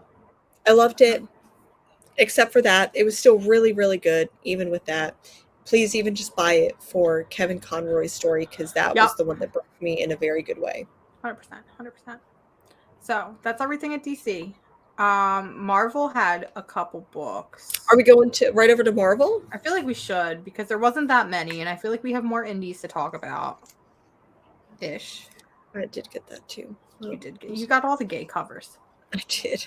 I specifically request. I'm like, I need all the gay covers, all the Pride covers. Marvel books that we read. Did you read Marauders 3? I didn't. I have not been, like, I feel like I read like one X-Men book this week. I skimmed it. Listen, at this point, I'm gonna be honest with y'all. I read Marauders for one reason and one reason only, and that is because I am part of the Cassandra Nova fan club, and she is my Goblin Queen. Okay, Without being the literal Goblin Queen, she's just a fucking menace to society. she And is. whoever it is that's the artist on fucking Marauders right now, listen, you are putting in the absolute fucking work with making her goblin faces. I'm really upset. Listen, this is a conversation to have for another day. I'm really upset that more artists are going to a digital route because now I can't buy pages, because I would Oh, definitely buy a fucking page of Cassandra Nova's smug fucking face and hang it up in my office. 100%. I want it so bad. Yes, you want it too. I get it. But other than that, do I know what was going on in this book? No. Do I like what's going on in this book? No. Am I going to continue to skim it for Cassandra Nova? Yes. What I would say is that I only read like 3 Marvel books this week. And if you felt that way and you enjoyed that, then 100% you should also read Legion of X, because I have no clue what's going on, but I'm like, I kind of like it, but I I don't. read the first one and I don't even remember what happened. So I'm I not would say if you read the, what is it, Way of X, that deals with like Nightcrawler making like kind of like a rule system. I don't want to call it a religious system, but like a rule system for the Krakoan mutants. Then I would say like you should read that and then read this. But I 100% just love it for. I can't even think of her name, Mother Righteous. I like it for her and her only. So, and Beast. I like Beast moments in here. I was going to read Star Wars Tales of Christansen Black, but then I realized that A, it was $7.99, not a type of money, and B, it was like 140 pages, and I was It's like, all oh, just, I and don't here's have the thing, that time to fucking read that before the show. and I'll tell you right now, it's really just reprints. So it's Star Wars 15 and 20, Star Wars 14, excerpts from Star Wars Darth Vader 14 through 15, and the It's Dr. Aphra annual. So it's that's just it, a reprint. basically. So like Marvel has been doing these Marvel tales. I've picked up a couple of them here and there. So it's really just, if you've, yeah. So Marvel really said, I'm really glad I didn't buy it then. Marvel really fucking looked at people that watched Boba Fett and was like, I hear y'all like the mean Wookiee. Here's the Wookiee's fucking comics. We're not gonna give him his own series. We're not gonna give him a one shot. Here's some oh, I'm so mad. Exactly. And then Oh, because I'm the dummy, I ended up you buying spent the A cover and a variant you cover. So spent I did. $14 plus tax on reprints. Oregon Look doesn't at have tax. look at my it's no tax. Look at my little baby doll. Oh, I love him. I like Listen, him a lot. that's a good Um, Wookiee. I since we're on the topic of Chris Danson, I feel like we didn't talk about it when it fucking aired. But that episode of Boba Fett, when Chris Danson fucking shows up, listen, I watch all the Star Wars stuff with my grandmother because my grandmother's a huge Star Wars nerd. She's the one that got me into Star Wars. When I say I leapt off the fucking couch in my living room when this giant ass Wookiee showed up because he was in the comics, and she had to sit there like, oh, who is this big strong man? I'm like, listen, this is Black Chris Danson. This is everything you need to know about him. And every fucking episode, it's like, did you know he 1v1 to this character? Did you know he 2v1 to this character? That's the type of Star Wars fan I am, y'all. Sorry. and here I am, and I'm like, I just think he's neat. It was kind of fun. I would say it was kind of fun, and I wish that whoever decides these things, I wish that they would have been like, oh, we're going to have this character in a like Marvel, Disney universe thing. Maybe this should come out the same week. So I'm really sad that it came out like 6 months later. This should have been coming out at the same time so people could get a feel for this character. Yeah, especially if they knew the character was coming out, they should have been like, oh, but it might have given it away, especially if it's an FOC. I don't know. It's too much. The only other Marvel book I read this week was Jane Foster and the Mighty Thor. I am so conflicted. Listen, I'm not a big fan of Thor comics. I read Jason Aaron's Jane Foster Thor, and I actually really liked it. And this was before I was really into Marvel comics. I was like kind of dipping my toes in the sand with Marvel, and I was like, oh, I like this character. She's neat. But I don't know. I wanted to like this book. I like the idea of this book. I like the idea of this book because in this book, so I just like the idea of Jane Foster at this Yeah. point. I love the idea that Jane Foster became Thor when she needed to be, and then eventually transformed into Valkyrie after her death. I think that's a really interesting character arc right there. Listen, you got a lot of stuff that you can do with this character. Yeah. And I'm sad because I'm blanking because I know I had more thoughts on this as I was reading this book. But in this book, she's the Valkyrie. She gets a word that Thor is missing. Mjolnir lands on her table. She takes Mjolnir, decides that she's going to hold the power of Mjolnir. And I know I'm pronouncing this wrong. I'm just going to call it Mew Mew. She's holding the power of Mew Mew. And she decides she's going to stay Valkyrie because she feels like her being Valkyrie is more important. I'm like, oh, I really like that. But I feel like the entire Jane Foster character and the idea of her being a Valkyrie, because Valkyries shepherd people through death, and I feel like as somebody who went through death, and not only death but through cancer, if we're being quite honest, went through a sickness and then a death, I fucking want a Valkyrie title that's almost like this, not cosmic but ethereal anthology about her shepherding people into the afterlife and into Valhalla. Hear me out. Romvi writes it, and I knew you were going to say that, but to be honest, like, that's who I thought. So, like Many Deaths of Layla Starr type book. Yes. I would love something like that, because this book I was really hyped up for, because I'm like, oh, like the movie's coming out. This is going to be almost like a refresh for maybe people who didn't read the original Mighty Thor book. And I think what it is I just want her to stand alone. I think that she deserves that. I don't think that she needs to be part of like any other of the universe. I want to see her. And speaking of which, Beta Ray Bill shows up and gets like a little shows up. Sif shows up. Like, this is literally like a Thor's Legacy Greatest Hits. Beta Ray Bill, Lady Sif, Jane Foster, Hela, it feels less of like an actual Jane Foster book.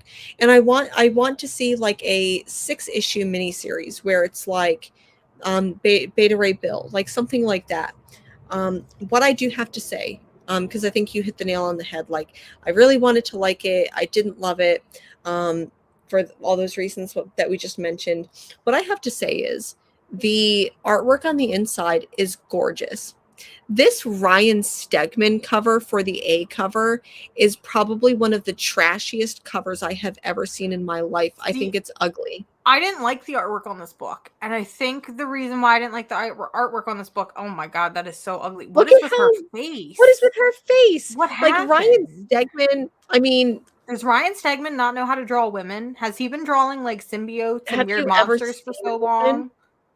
Maybe it's because he can't take a joke. I feel like it's because he can't take a joke. Yeah, he can't take a joke. Oh my God. Anyway, so, oh God, is Ryan Stegman the new Rob Liefeld? Oh my God. Oh, yeah. Oh no.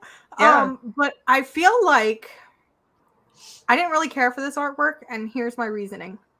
DC Anthology was out this week, and I read that, first today. Mm-hmm. All of the different artwork styles, especially coming off of that Zoe Thurgood story. Holy shit. Then you jump over to Aquaman Andromeda with fucking Christian Ward on art, and I'm like, dude, what is going on? And I think listen, I am tired of these, I'm going to call them just like the generic superhero books. So like think like Avengers, Justice League, maybe not Batman. I feel like Batman's been getting a little bit more creative, but a lot of these like main title, mainstream stories that get bogged down by unkinetic art, unstylistic art, and it's that concept that you could take all of these books, scatter them around the room, throw them up in the air, and as long as there's not a main character on the book, you wouldn't know what book it would belong to. I'm tired of this like stereotypical comic book like artwork. This like house style artwork. Yes. It feels like it's done by anybody. Yeah, and I think that's why I would want it to be a one shot the way that Beta Ray Bill, or not one shot, but like this single standalone story, is because I think that's why Beta Ray Bill, in my opinion, succeeded, is because it isn't focusing on like this like generic artwork, and it also isn't like a generic story. We get to really see the heart of the character. I Um, I feel like books like Beta Ray Bill and The Thing, and while these are not books that I have read, and I can't think of any books that I have read that kind of, I guess maybe we could throw Demon Days in there because I feel like yeah, Demon Days was so stylistic. which But I this Peach Momoko cover that Peach needed Momoko to be cover is the A nice. cover. But I feel like books like those almost feel like while Marvel does not have its own equivalent of a DC Black Label right now, these feel like what could be DC Black Label books because they are so standalone. You don't have to know Yeah. anything about the character. Boom, you got 5 or 6 issues and you're done. And, you know, like I said, from what you've said from last year with Beta Ray Bill, which I still want to read and I can't fucking find it anywhere. So Beta good. Ray Bill, and now you've been talking about The Thing, and other people have been talking about The Thing. I just Oh, feel well, like Walter these. Mosley, and I can't think. Walter Mosley is the writer. I cannot remember the um, artist, which I apologize for. But that was the last issue kind of burned me a little bit, but the story was great. Yeah, I just feel like these nice little condensed. We're going to focus on the character, and we're going to focus on these character moments and some wider action, some wider, you know, storyline and plot that feels so generic that I'm going to forget it by the next one. You know what I mean? We need more nice stylistic stories because we're getting them at DC. We've got Mm. Wonder Woman Historia, we've got Aquaman Andromeda. I would even go so far as to say like Harley Quinn by Riley Rosamo. Am I pronouncing that right? These are books that are stylistic and they're memorable because they look different and they don't look like everything else. Exactly. Oh, even oh my goodness, Catwoman: Lonely City by Cliff Chang. Like Yes. I need those stories with really dynamic artists for sure. But I think that's why I really like indie books. It is. So Nice if segue. you're ready, Very I'm good. ready for to talk about some indie books, What because indie books did you read this week? that was the biggest portion of my week. There was a lot of indie books this week. You know, I'll go ahead and talk about these two from Aftershock because we already mentioned it earlier. So one book, Where Starships Go to Die, felt I, like an I still alternate can't universe. believe that Aftershock really had the audacity to release 2 spaceship astronaut related titles literally the same week. I feel Yeah. like that is from a marketing standpoint, I feel like that is the dumbest thing I've ever seen anybody do. Yeah, I did. So I will say that I did like Astronaut Down because this book is about a group of people who are trying to get into an astronaut program. And so they're like going through tests, they're going through like psychological And not examinations. only are they trying to get into an astronaut program, but they're trying to get into an astronaut program amidst a literal apocalypse. So Yes. we're told in the story that there's, what is it, like 10 US cities that are contained, and And there's this there's a mist that can virus. come in. Yeah, there's a virus mist thing. So there's 10 US cities, 16 worldwide. One of them combust, and I guess Sorry, there's a tumor. So they a describe it as tumor. a tumor. So they're like, Ohio City has been taken over. One of the astronauts is from a Florida city. And like, so basically, these areas of the US have been contaminated. And like, the flight that they're on is literally like the last flight out. Mhm. But then I don't know if you caught this. It's sounds like it's not necessarily they're leaving the earth, but their consciousness is being transferred to another universe. So it's like a multiverse story. So this one Hmm. I I will say between the two, between Astronaut Down and between Where Starships Go Starships Go to Die, Astronaut Down I think was my favorite. Not only did I think the art was a little bit more engaging and drew me in a little bit more because especially right off that first, I feel like that had a really strong opening. The yeah, first 2 pages of that, I was like, all right, I'm sold, I'm in. I kind of lulled halfway through it, and then it kind of brought me back towards the end. agreed. So like you see, I think, and another reason why is because Where Starships Go to Die was so similar to Aquaman Andromeda. Aquaman, Andromeda, like literally, like the Daedalus, like they're everything just felt the same. They're talking about Point Nemo, spaceship crashing. It felt too similar.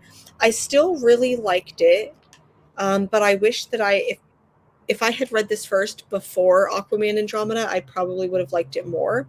I'm probably not going to pick up issues of this. I will probably wait till trade, and I'll probably wait until maybe like it's on sale. But Astronaut Down, I think, was different enough for me that I would pick up the single issues of this. Yeah. It's definitely interesting to see where that would go, especially with the way that the first issue ended. It ended on a point where it was like, okay, well, what happened? And I kind of want to know what's going on. Yeah, yep, especially because like they need to go to another universe where their consciousness is.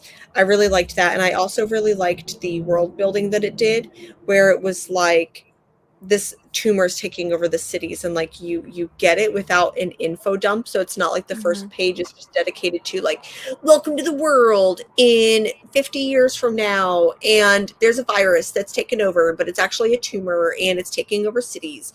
Only one city remains, and two men go in, one go out. Like it, we didn't get that. Like the world building this is actually like really, really good. So yeah, it was good. If you liked the I would say if you liked the Aftershock Spectro, you would like this, even though they're a little bit different. So a book that I really like this week that I feel like nobody's talking about, and I don't even know if you picked it up. Did you pick up The Ward from Dark Horse Comics? Funny enough, it's right on top right here. God damn it.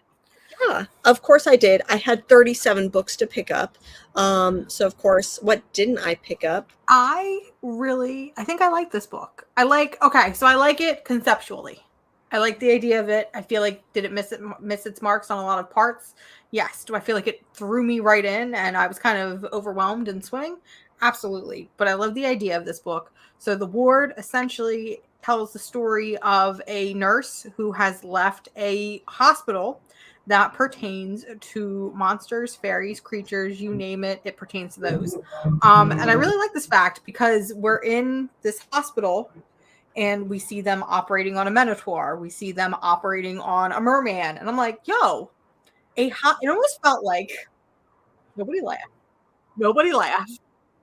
So there's a part where her neighbor gets stabbed. They have to take her to this, and I'm going to call it the fantasy hospital.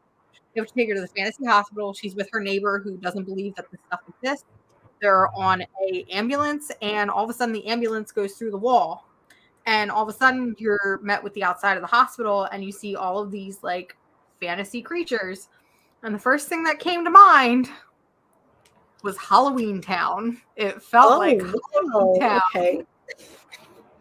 I don't know if anybody has ever seen Halloween Town, but the first movie, when they go to Halloween Town for the first time and you're introduced to all the weird, wacky people, somebody was watching Halloween Town when they wrote and drew this book. I definitely I liked it, but it felt like it was fun, it was enjoyable. I liked the characters because like you said, like she like was a nurse, but she hasn't been living the nurse life in the fantasy universe. She's been in like the normal universe, it sounds like, for a while. She's taking care of normies. Yeah, exactly. And so like she gets sucked back into it. So it's also this like mystery that you have to solve because it's like her neighbor that got stabbed. She has to figure out what happened, and it looks like it is a mythical thing. So it's like a not a unicorn, but like minotaur. Yeah. So anyways, she has to figure it out.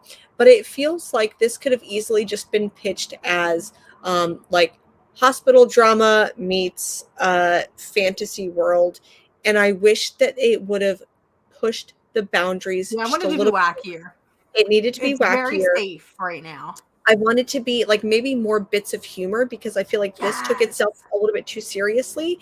I wish that there was a pinch more like wacky humor because think about it, like you're literally in a universe with like fantastical creatures. You could have easily just like made it weird.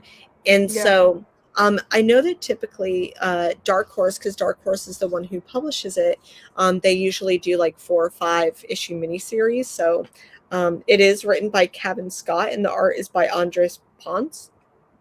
Letters by Mauro Mantella. Like like I said, I think conceptually this book was really, really strong. I think it needed to be tweaked a little bit more. Like you said, needs to take itself a little less seriously, realize, hey, it's a fantasy hospital, man. Be weird. Be weird. Yeah. So I, maybe I'll pick up the second issue and I'll see if because it does get like a little bit weird at some points, but I want it to go even weirder. So I'll pick up the second issue if I remember to, depending on my stack that week, and see if it gets weirder. I want it to get weird. Even weirder. Other books that came out this week. There was a new title from Mad Cave Studios.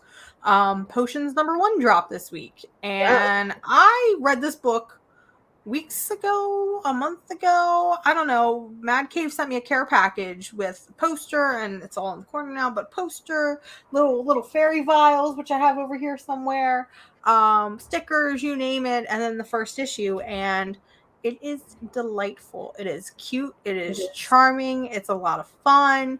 I feel like if you liked books like The Last Session, then this is a no-brainer, all ages pickup. It This was book gave me a lot of feels like Scales and Scoundrels.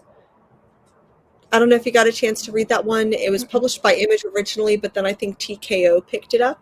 I loved the artwork a lot. Here's what I would say though, is that like we're introduced at the beginning to this dad telling a story to his daughter, and they're a Black family, so he's telling her this like bedtime story, and immediately it goes into this fantasy world and it's all white presenting characters. That was like a piece that that I'm is just like, weird. this feels a little bit like icky to me. Like, It was icky. I'm sorry, but then I think that a lot of this is like, it's basically about this guy who his family runs a potion shop in this fantasy world. He doesn't want to work at the potion shop.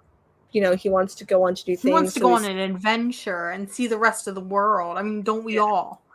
I mean, so I would say like the one gripe that I have is that like, thank you. I thought it was cute that they introduced this like family at the beginning, telling it sounds like this story, but then it just felt incredibly white to me after that. So I don't know. I agree. I agree. I do like, so, as you stated, it's about a young man. His family runs a potion stand. He wants more. There is an amulet that gets stolen, and we find out that it's incredibly important to his family. His parents are going to die without it. Him and I believe it's his sisters get transported, and he finally gets to live this adventure. And it's set in 1990s Portland, I think it's Seattle because that looks like Seattle. the Seattle. Yeah. Either way, it's the 1990s, and immediately I was like, Paper Girls? I like Oh, this. So okay. I do feel, I mean, while I think this book was cute and charming, and I did really enjoy this, and I love the vibe that we're getting from Mad Cave. I feel like this first issue was a little slow. Issue 2 is where I'm excited, because it's like you've already dropped me off in this major cliffhanger where I'm in point A and now I'm all the way at point fucking X.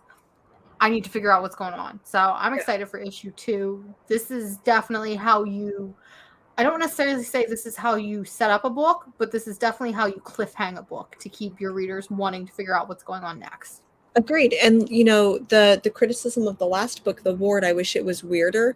I felt like this was the right amount of weird, where it's like we were dropped into this fantasy world, and like we're given a little bit of like the world lore, and then it's like all of a sudden like we're in 90s Seattle. So I thought that was really fun. So that was the like a little bit of weirdness that I needed. I agree. Another weird book that kind of goes on vibe with Potions Inc. Did you have a chance to read Quest Aside #2? Of course I did. And I absolutely, I Mm. loved it a lot. And like this one was like really weird.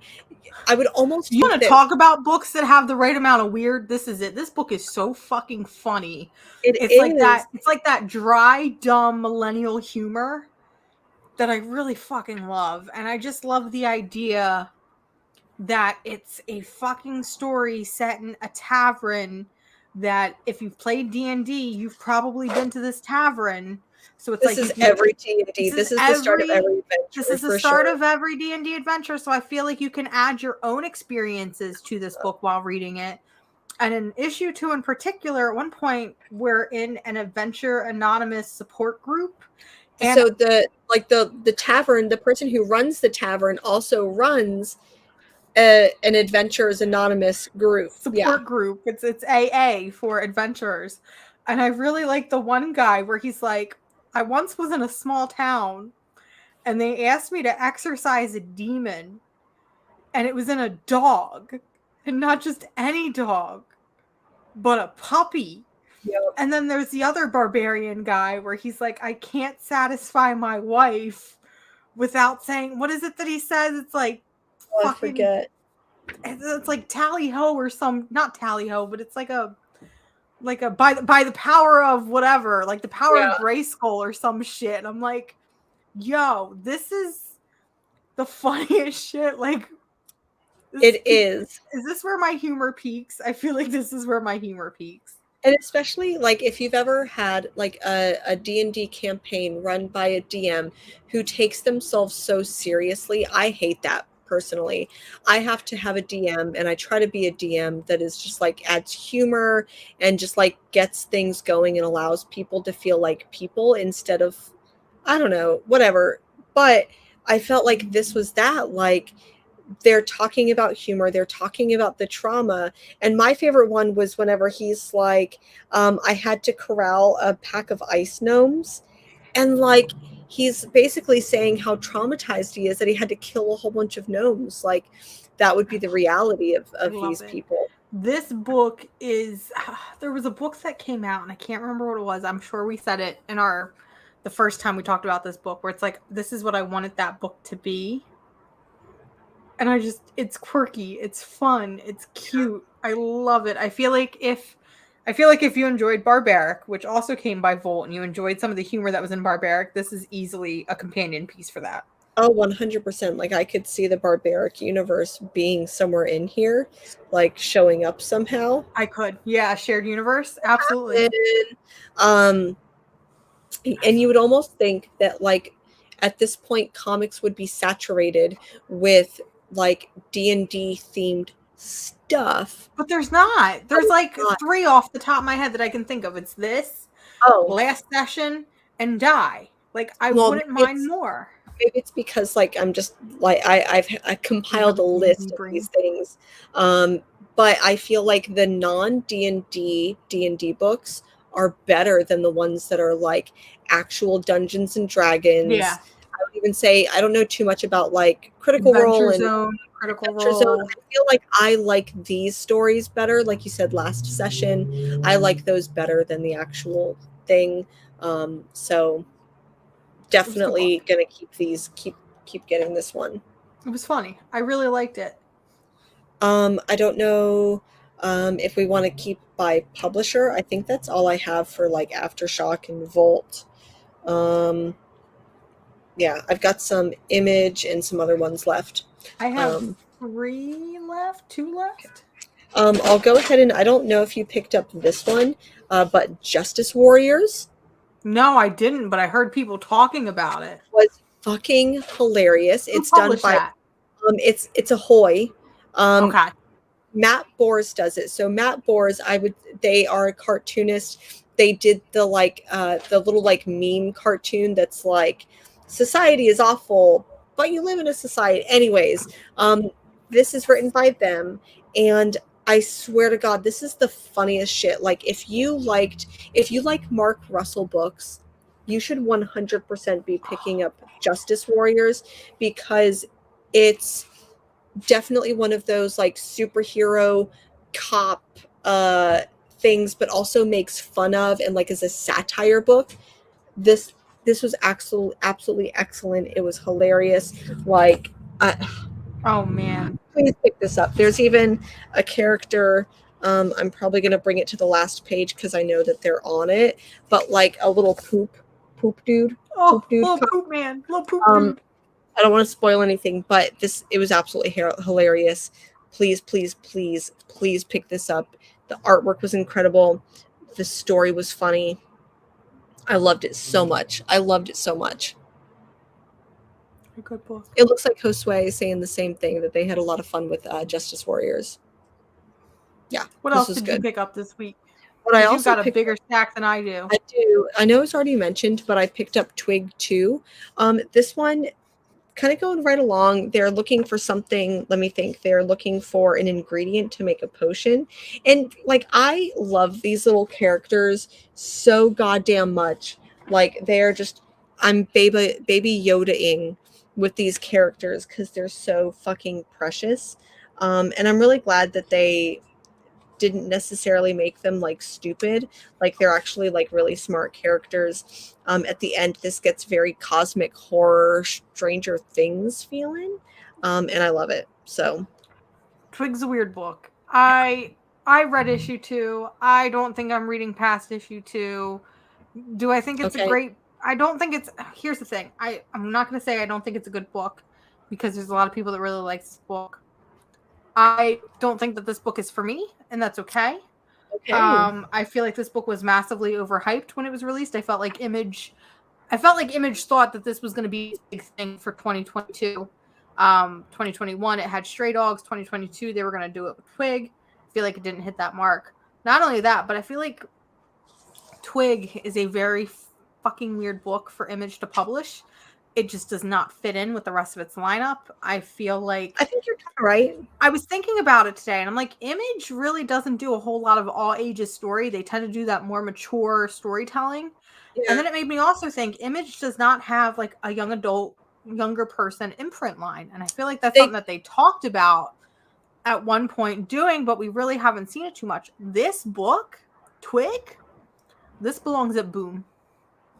I think you're right, and I do think that like Skybound is supposed to be their more all ages. Like, I feel like I get more all ages stuff with Skybound rather than like the Image main stuff. Mm. Um, I'm glad this is a limited series because I think that I'm still probably going to pick up the next issue. I think it's a smaller one, but I think that for a lot of people, this is going to read much, much better as a trade. Plus, Speaking of Skybound, did you get a chance to pick up After School? I didn't. This one, Image and Skybound, basically, I don't necessarily want to say that, like, I don't know. There's a girl who is really into science. She there's a talking dog. Her dog is dead, something like that.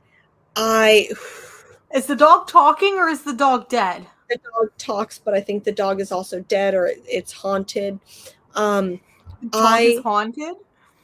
or the dog is a ghost. It gets really weird, really sci-fi. I would say if you are liking Stranger Things right now and you like Paper Girls, you should pick this up. However, it sounds like this is going to be an anthology.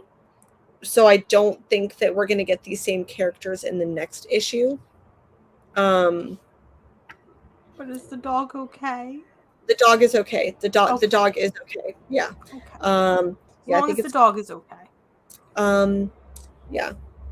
This is a weird, weird book. This gets like horrific at the end. Definitely, if you're liking Stranger Things right now, Are you should sure pick the it. dog is okay? Yeah. Because you just used the word horrific. No, there's just some other like cosmic horror type stuff that comes along. Okay. I mean, Oh no, the dog's not okay. I don't want to give anything away. It's okay. I just think you should read it. I think I'll it's read it it's myself. heartwarming, and I think you should read it. The dog's not okay. It's okay. It was really good. I like What this other one. books did you read that don't involve dogs? Magical book that I really liked by Oni. This is season or episode. This is episode. This is issue 3 of Season of the Bruja. Mhm. It goes so this young woman, her grandmother dies. She has learned some magic from her. Her grandmother dies, and now she's like has to like fight some evil, but she can't because her grandmother passed away, didn't give her all the knowledge that she needed, and thinks that she can reach out. It's really great. I'm really, really loving this book. But it's definitely, I think, written for like Gen Z who missed out on watching The Craft. Well, I Like, like that. I think that if you didn't watch The Craft when it was coming out, like out of like you're picking up The Craft now as like a 20-year-old, I think you would really like this, but it does go a lot more into like indigenous magic, which I like, as opposed to just like whitewashed European folklore magic, if that makes sense. It does. Yeah. What other, I've got like a couple, I've just got like 2-3 books left. A weird book that I picked up this week that I didn't think I was going to read. Metal Society, number 2. I am so conflicted with how I feel about this book, because when I read this book, I feel like I've already read this book. I agree. Feel like I've already read this book. This book feels like Not All Robots, but hear me out. I was just about to say Not All Robots. I think, all right, devil's advocate, here we go. I feel like if you took half of Not All Robots and half of Metal Society and you fused them into one book, I feel like you'd have the perfect book, because Not All Robots, I feel like its strength played on the human characters. I connected more with the human characters. I wanted to know more about Snowball. They did not tell me more about Snowball. This book, I could give 2 fucking shits about the human characters. Every time that they are on screen, or on page, I am bored. As soon as that little robot shows up and he gets his life destroyed to pieces, I am suddenly interested again. So, yeah. Metal Society, if you didn't pick up it last month, it's basically this world where robots are taking over. They haven't taken over, but they're taking all the jobs because humans have failed. Humans want to uprise, take back their world, yada, yada. And this one, it's kind of weird, because the humans prove that they can do the robots' jobs, and they make a pitch that it's more efficient, it's cost effective, blah, blah, blah. So our main robot, I'm just going to call him Snowball 2.0 because I love the name Snowball. Snowball 2.0 shows up for work one day, and they basically tell him, no, you've lost your job. And he's like, well, what the fuck? What do you mean? And they're like, you've lost your job. You are being demoted. We now have to find something that's within your station and category. We're going to make you a janitor, but not a real janitor, a maintenance janitor. And Snowball 2.0 is like, well, that's basically a janitor. And they're like, well, we don't want to tell you, but that's what we're sticking you as. So then his life continues to spiral.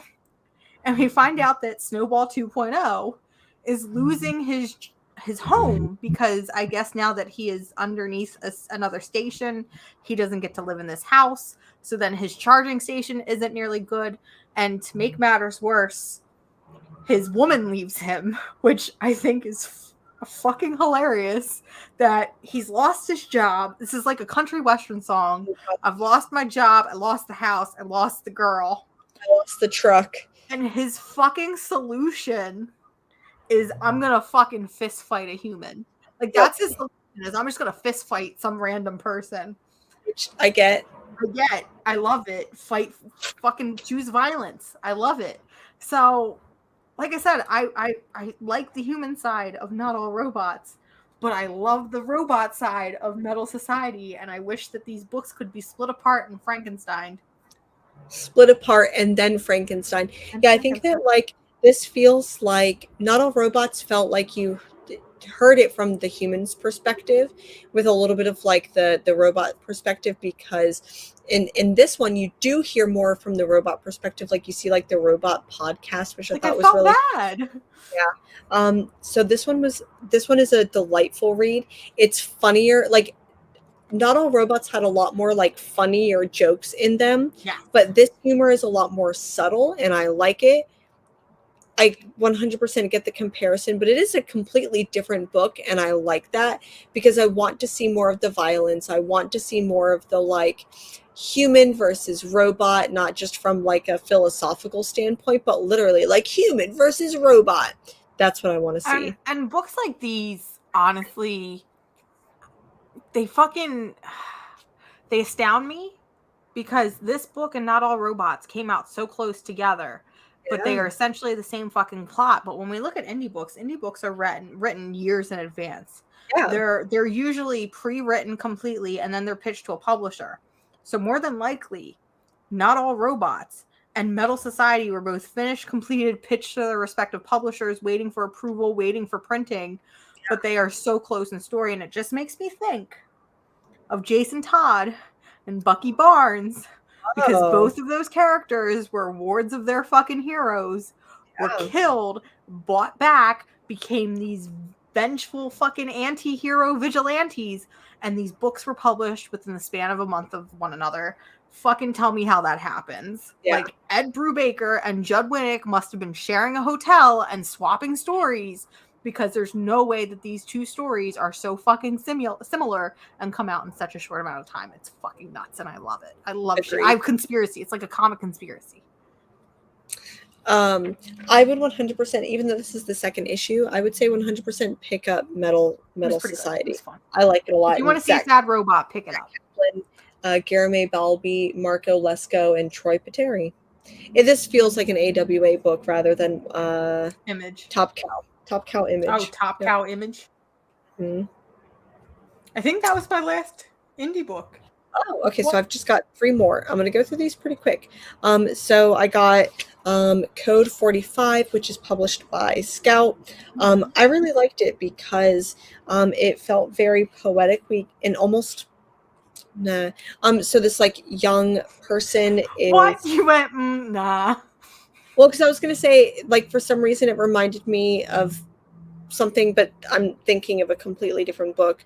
But we get this character who, like, is kind of going through this depressive episode, and, like, the friend is like, okay, let's come out and introduce them to this party, or it's like their roommate and invites them to a rave party type thing. And it's very... I read this book an hour ago, and I feel like I'm struggling. I really liked it. This is probably one of the first... Sorry, this first issue is one of the books that I liked by Scout the most recently. Even though it feels very... Like, I'm not doing this justice, but I really liked it. So anyways, that's my review. You really liked it. There's her pitch. I really liked it. I really liked it. This book...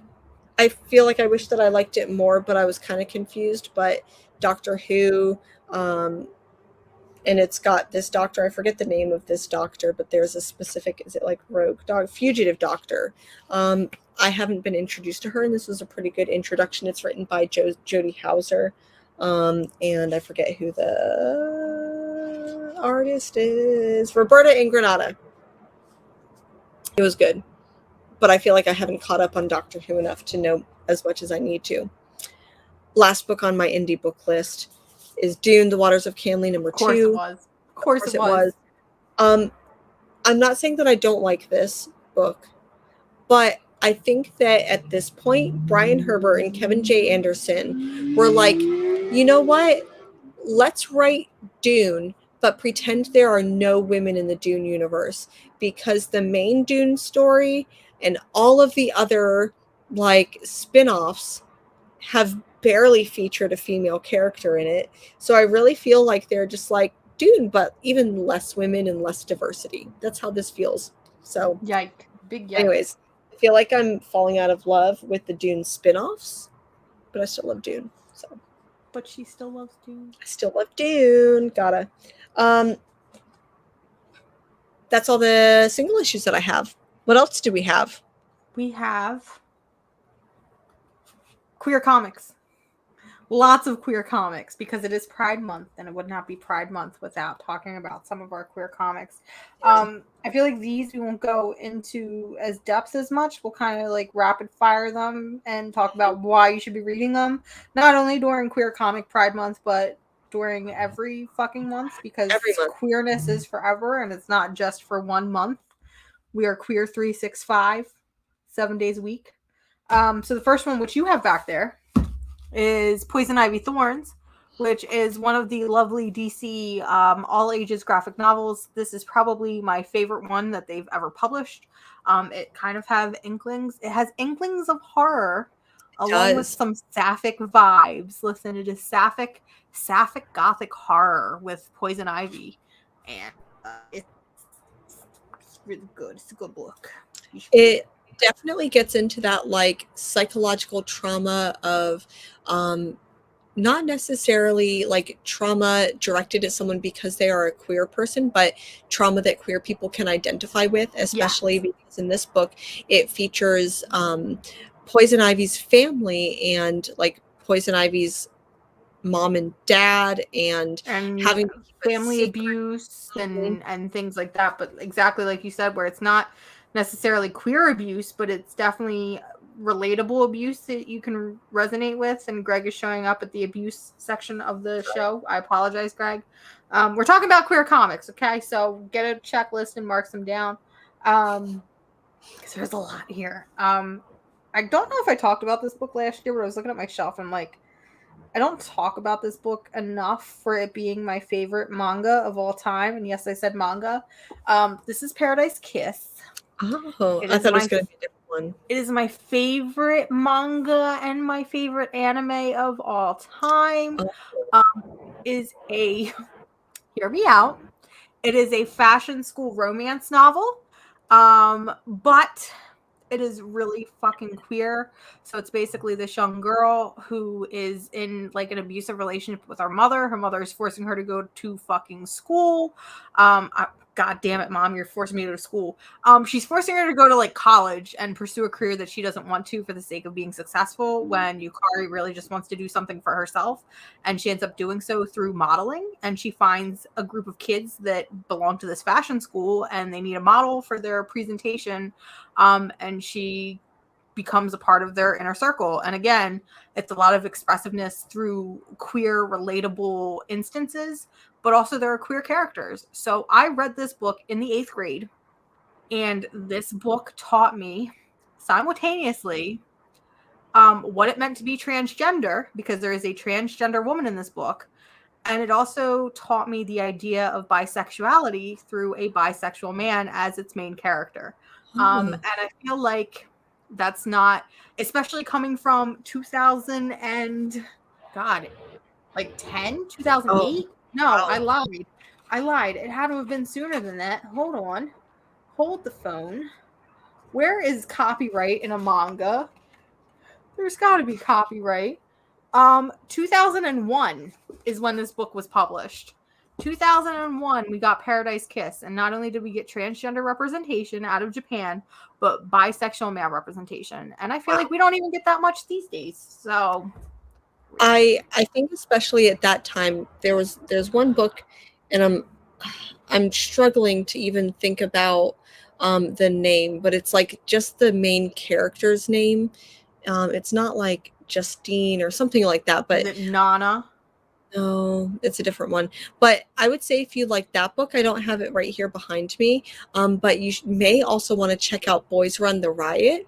It features a transgender male character and having to go through school, having to see like his classmates and his family think of him as one as like a different gender than he is, accepting himself, coming out not just as like he kind of gets like outed in a way that he doesn't agree with, but then he wants to create a fashion brand, so he finds another young man who is like a little bit older, like smokes and stuff like that, and like yeah, cool kid.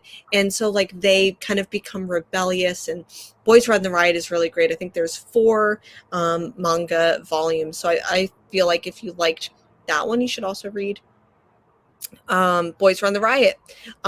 What I would also say too, if y'all didn't get a chance to pick it up, Galaxy the Prettiest Star came out about 2 weeks ago, and the Batgirl story in the Pride special was written by Jadzia Axelrod, who also did Galaxy, the Prettiest Really?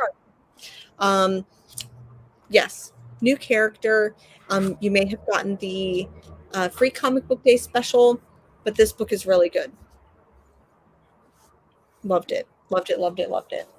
So another queer title, because I know y'all are on the Heartstopper train right now because y'all sit here and you watch me preach about it. I'm sure you've already binged the Netflix show. Carrie, I'm looking at you directly. You've binged the Netflix show, you've read all the books, and you are like me and waiting patiently for the 5th one to come out in January, but you need something else to occupy your time. Listen, I got a little book for you.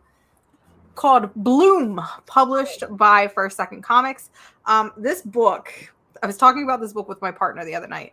This is essentially a Heartstopper. The main characters, Ari and Hector, are basically stand-ins for Charlie and Nick, and I think about it sometimes, and I'm like, how the hell did they get away with this?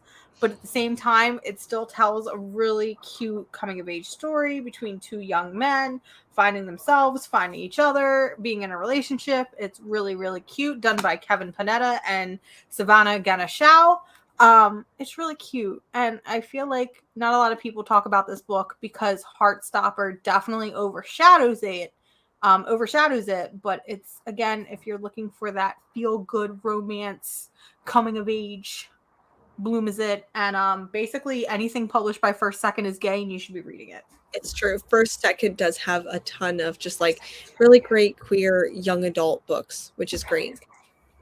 What you got? What else you got? Another book that I have here that I don't know if I think that it was on one of your lists.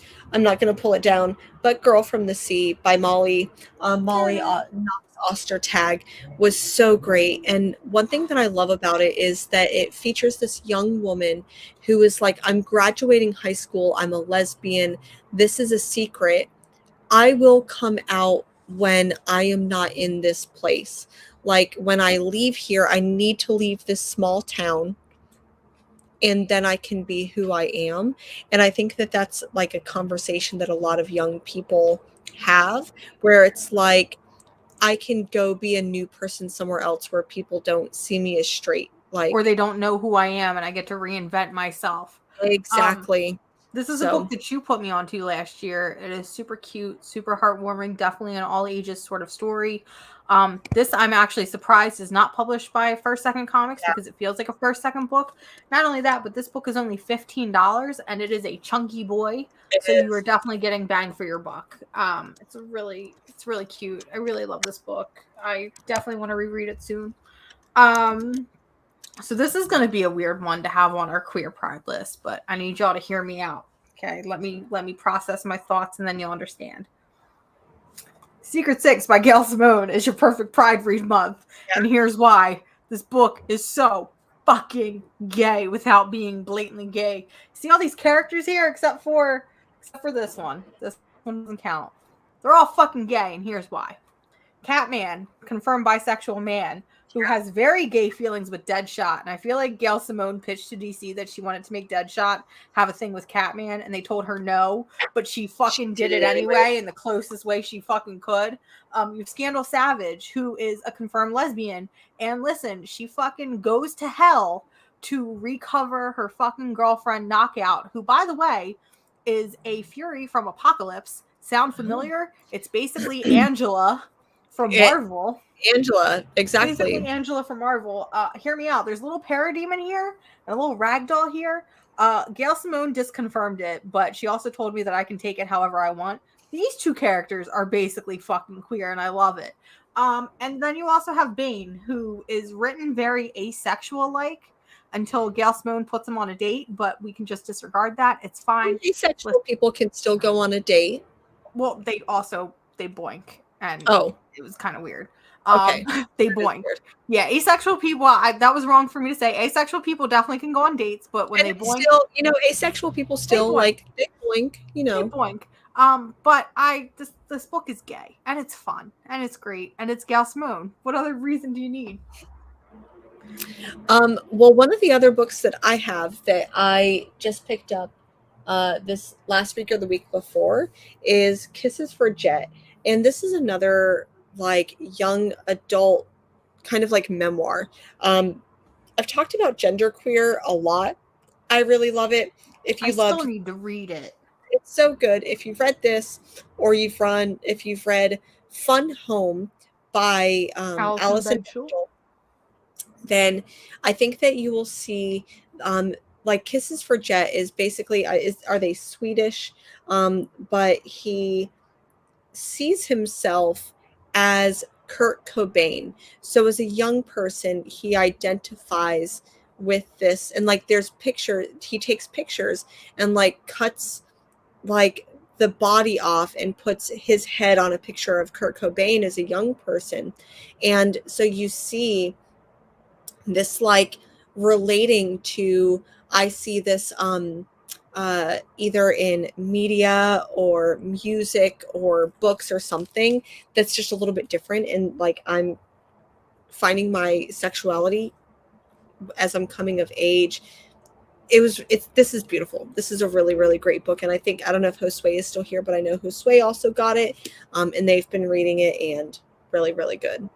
Would highly recommend this. And I feel like there's not a lot of books that shows a transgender male character. A lot of them, like genderqueer, are people who use like non-binary pronouns like they, them, am, things like that, where there's not a lot of like transgender male characters. And this one was really, really good. It's written by Joris Bossbacher. Mm-hmm. I felt kind of weird putting this in my pile when we're pulling queer books to talk about, but I feel like when we talk about queer pride books and books to read during Pride, or queer books to read in general, a lot of the stories we tend to get are coming out stories and falling in love with oneself, knowing one's sexuality. And I personally love stories where you are queer for the sake of being queer. And what better way to showcase a story like that than Party and Pray from Aftershock Comics, which is essentially a queer horror story. How many times do you get? Okay, that's a lie, because we have Insects, which is queer body horror, lesbian, Victorian, Gothic horror. But we have a gay man that is basically, it's one of those stories where the victim becomes the revenger, is the type of trope that I like to call it. And listen, while this book is really small, it is $17.99 for not much pages. If you can find this book on sale or at a discount, it is probably one of my favorite horror books to come out in recent years. It's really, really good. Especially the kind of conversation that happens in that book too, because you have an older gentleman and a younger, not younger, but like he's in his like 20s, but then you have the older gentleman who's like in his 60s, and he's having this conversation with him like, you don't know what it was like for me coming out. So I like that it had that conversation. It does turn a little bit spicier. It does turn a little bit it completely more flips on its head. I love it. Yeah. Very unexpected. Very unexpected. I have one more book, and it's a book that no one ever fucking talks about. Like, I swear to God, when this book came out in single issues, I think I was the only person reading it. But that is Crone, published by DC Comics. I have not read that. It is so good and so gay. So it's essentially this warrior woman known as Bloody Bliss. Think like Red Sonja-esque.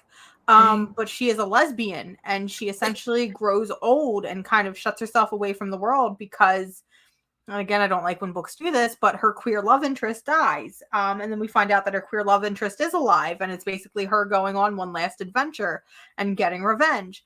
And seeing queer women in fantasy settings, especially like warrior women who are queer, is extremely rare. Seeing an old woman who is queer, listen, dude, this book needs to be talked about more. I love this book. Yes, I know you love this book too. Thank you for joining. I need to pick. I'm really surprised that you pulled a book out that I haven't seen. Crone is so good. It's so fun. It's so great. It came out like 2019. Dang, how did I 2018? It was right before we started doing the show together, I think, or the year before we started doing the show. Greg is going to go ahead and say this one, and I don't have it in front of me. But Killer Queens is gay anthem. It's a gay anthem.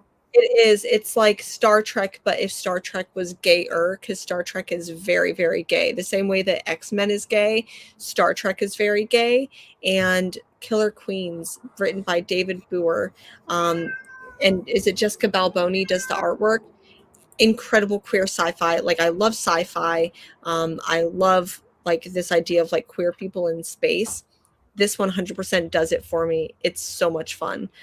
So I'll go ahead and end on Killer Queens. Absolutely loved it. Killer Queens. I could honestly sit here and talk about queer comics all day. I mean, that's not what we do like every Sunday. That is what we do every Sunday. And I kind of already did that. Didn't I? Listen, y'all, I finally did it. I finally sat down, filmed, edit, and uploaded a video for the first time in 9 months. And it was a queer comic recommendation list. So that is currently live over on my channel.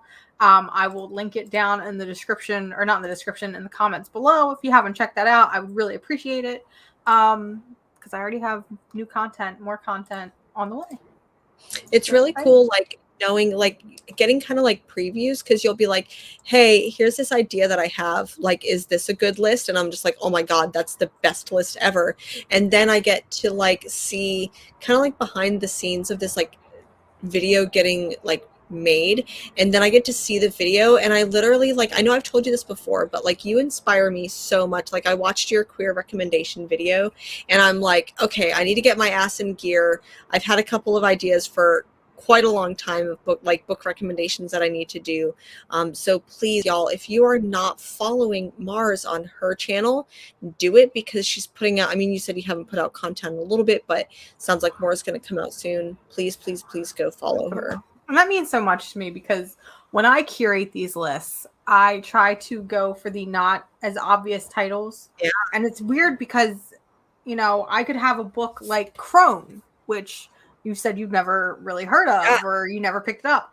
But to me, this is like common knowledge. I feel like everybody knows what this book is. Or, you know, it could be a book like for example, Laura Dean is Breaking Up With Me, a book where I feel like everybody talked about it, but then nobody talked about it. And it's like, I don't know. I don't know if it's just because I'm on that side of the internet where I just see everything. And so I automatically assume that everybody else sees everything. So I get very self-conscious when I make these lists. I'm very self-conscious when I edit these videos. Because let me tell you, the queer video almost did not happen. I almost just threw everything to the side and tossed it. But I'm really glad that it finally made its debut. So. A couple books really quick that I didn't get a chance to talk about, because I love like biography books, but one is Queer as All Get Out, and it's basically like an homage to like several like historically like queer people that the writers, like, I found inspiration from. So please pick this up because it was great. And then a friend of mine, Valerie Robin Clayman, they did this book called I'm Supposed to Relate to This, and it's basically like identifying with characters and like coming out as trans kind of like in tandem with pop culture. So if you like books like, you know, Kisses for Jet and Genderqueer, Fun Home, this one is more of like a like deep dive into the psychology of pop culture and like why that matters is like someone who is trans, and specifically like Hedwig and the Angry Inch, media like that. So this one, I think you can only buy it through their website, but it's really, really great. I'd highly recommend it. So go follow Mars, go pick up some queer books. Let us know what you're reading. Anything else you want to talk about or that you have going on? So much. I have so much, listen, that I'm trying to film, so much that I'm trying to get done. I have if I can do this without breaking down my whole setup. Yay. So I'm trying to film it. I have a little back issue haul here. Ooh. There's a lot of books in here that I haven't even shown you that I've picked up. So y'all, that feels like a betrayal. Sorry, just kidding. There's a lot of really cool books here that I've been holding on to for a while. So I'm gonna attempt to film some stuff. I do have off Monday because I work a nice little cushy government job that gives me off. Well, Sunday is Juneteenth. Next Sunday is Juneteenth. Next Sunday is Juneteenth, so I have that Monday off because, again, cushy government job with bank holidays. So I'm hoping to film more content then. Yeah, I have some things. There may or may not. You already know this, but I'm trying to film a books you should be reading if you're watching Stranger Things type video, which, listen, I've had plans since season 1. I've had plans since season 1, but I'm glad I put it off because I have a lot more books on the list that weren't around when season 1 came out. So excellent. I feel like I I've almost got the list ready, but I'm trying to do Our Flag Means Death recommendation list. And listen, y'all, there are not enough gay pirate comic books or media. More gay pirates, More please. gay pirates, but that's probably going to be on TikTok. So go find me on TikTok. Comics Will Break Your Heart on there, because I think the like shorter videos are gonna be more my style and like attention span. So watch out for that. Listen to the 2 people in the chat. I am available. DM me. Just not convince me, but motivate me. That's the word I'm looking for. Motivate me, because at the end of the day, I'm a slug. Same. I'm a big gay slug. Okay, and not in a fun way. Well, on that note, friends, I know I said it last week, but I really just want to reiterate. Thank you so much, y'all, for being here. Thank you so much for showing up normally on Sundays. Thank you for showing up on a Monday. Right now, the world is a beautiful place for queer people, but it's also a very frightening place, especially with these "Don't Say Gay" bills and like trans people. Queer people just being accused of being groomers, and just gender affirming care being taken away from people. Like, seriously, y'all, if I'm the only person that tells you this, I'm sorry, but I love y'all and I want you to be here. Excuse me, I am a second person who will also say I love you. So already that is 2 in your corner. 2 people that want you to be here. So please, thank you for being here, and please stay being here with us, because we love you. And I know it's hard, but the world loves y'all and we need you here. So thank you so much, folks. And I'll go ahead and do the rundown, but go follow Mars on her page, and we'll see you next Sunday. We'll see you next week. Bye. Bye.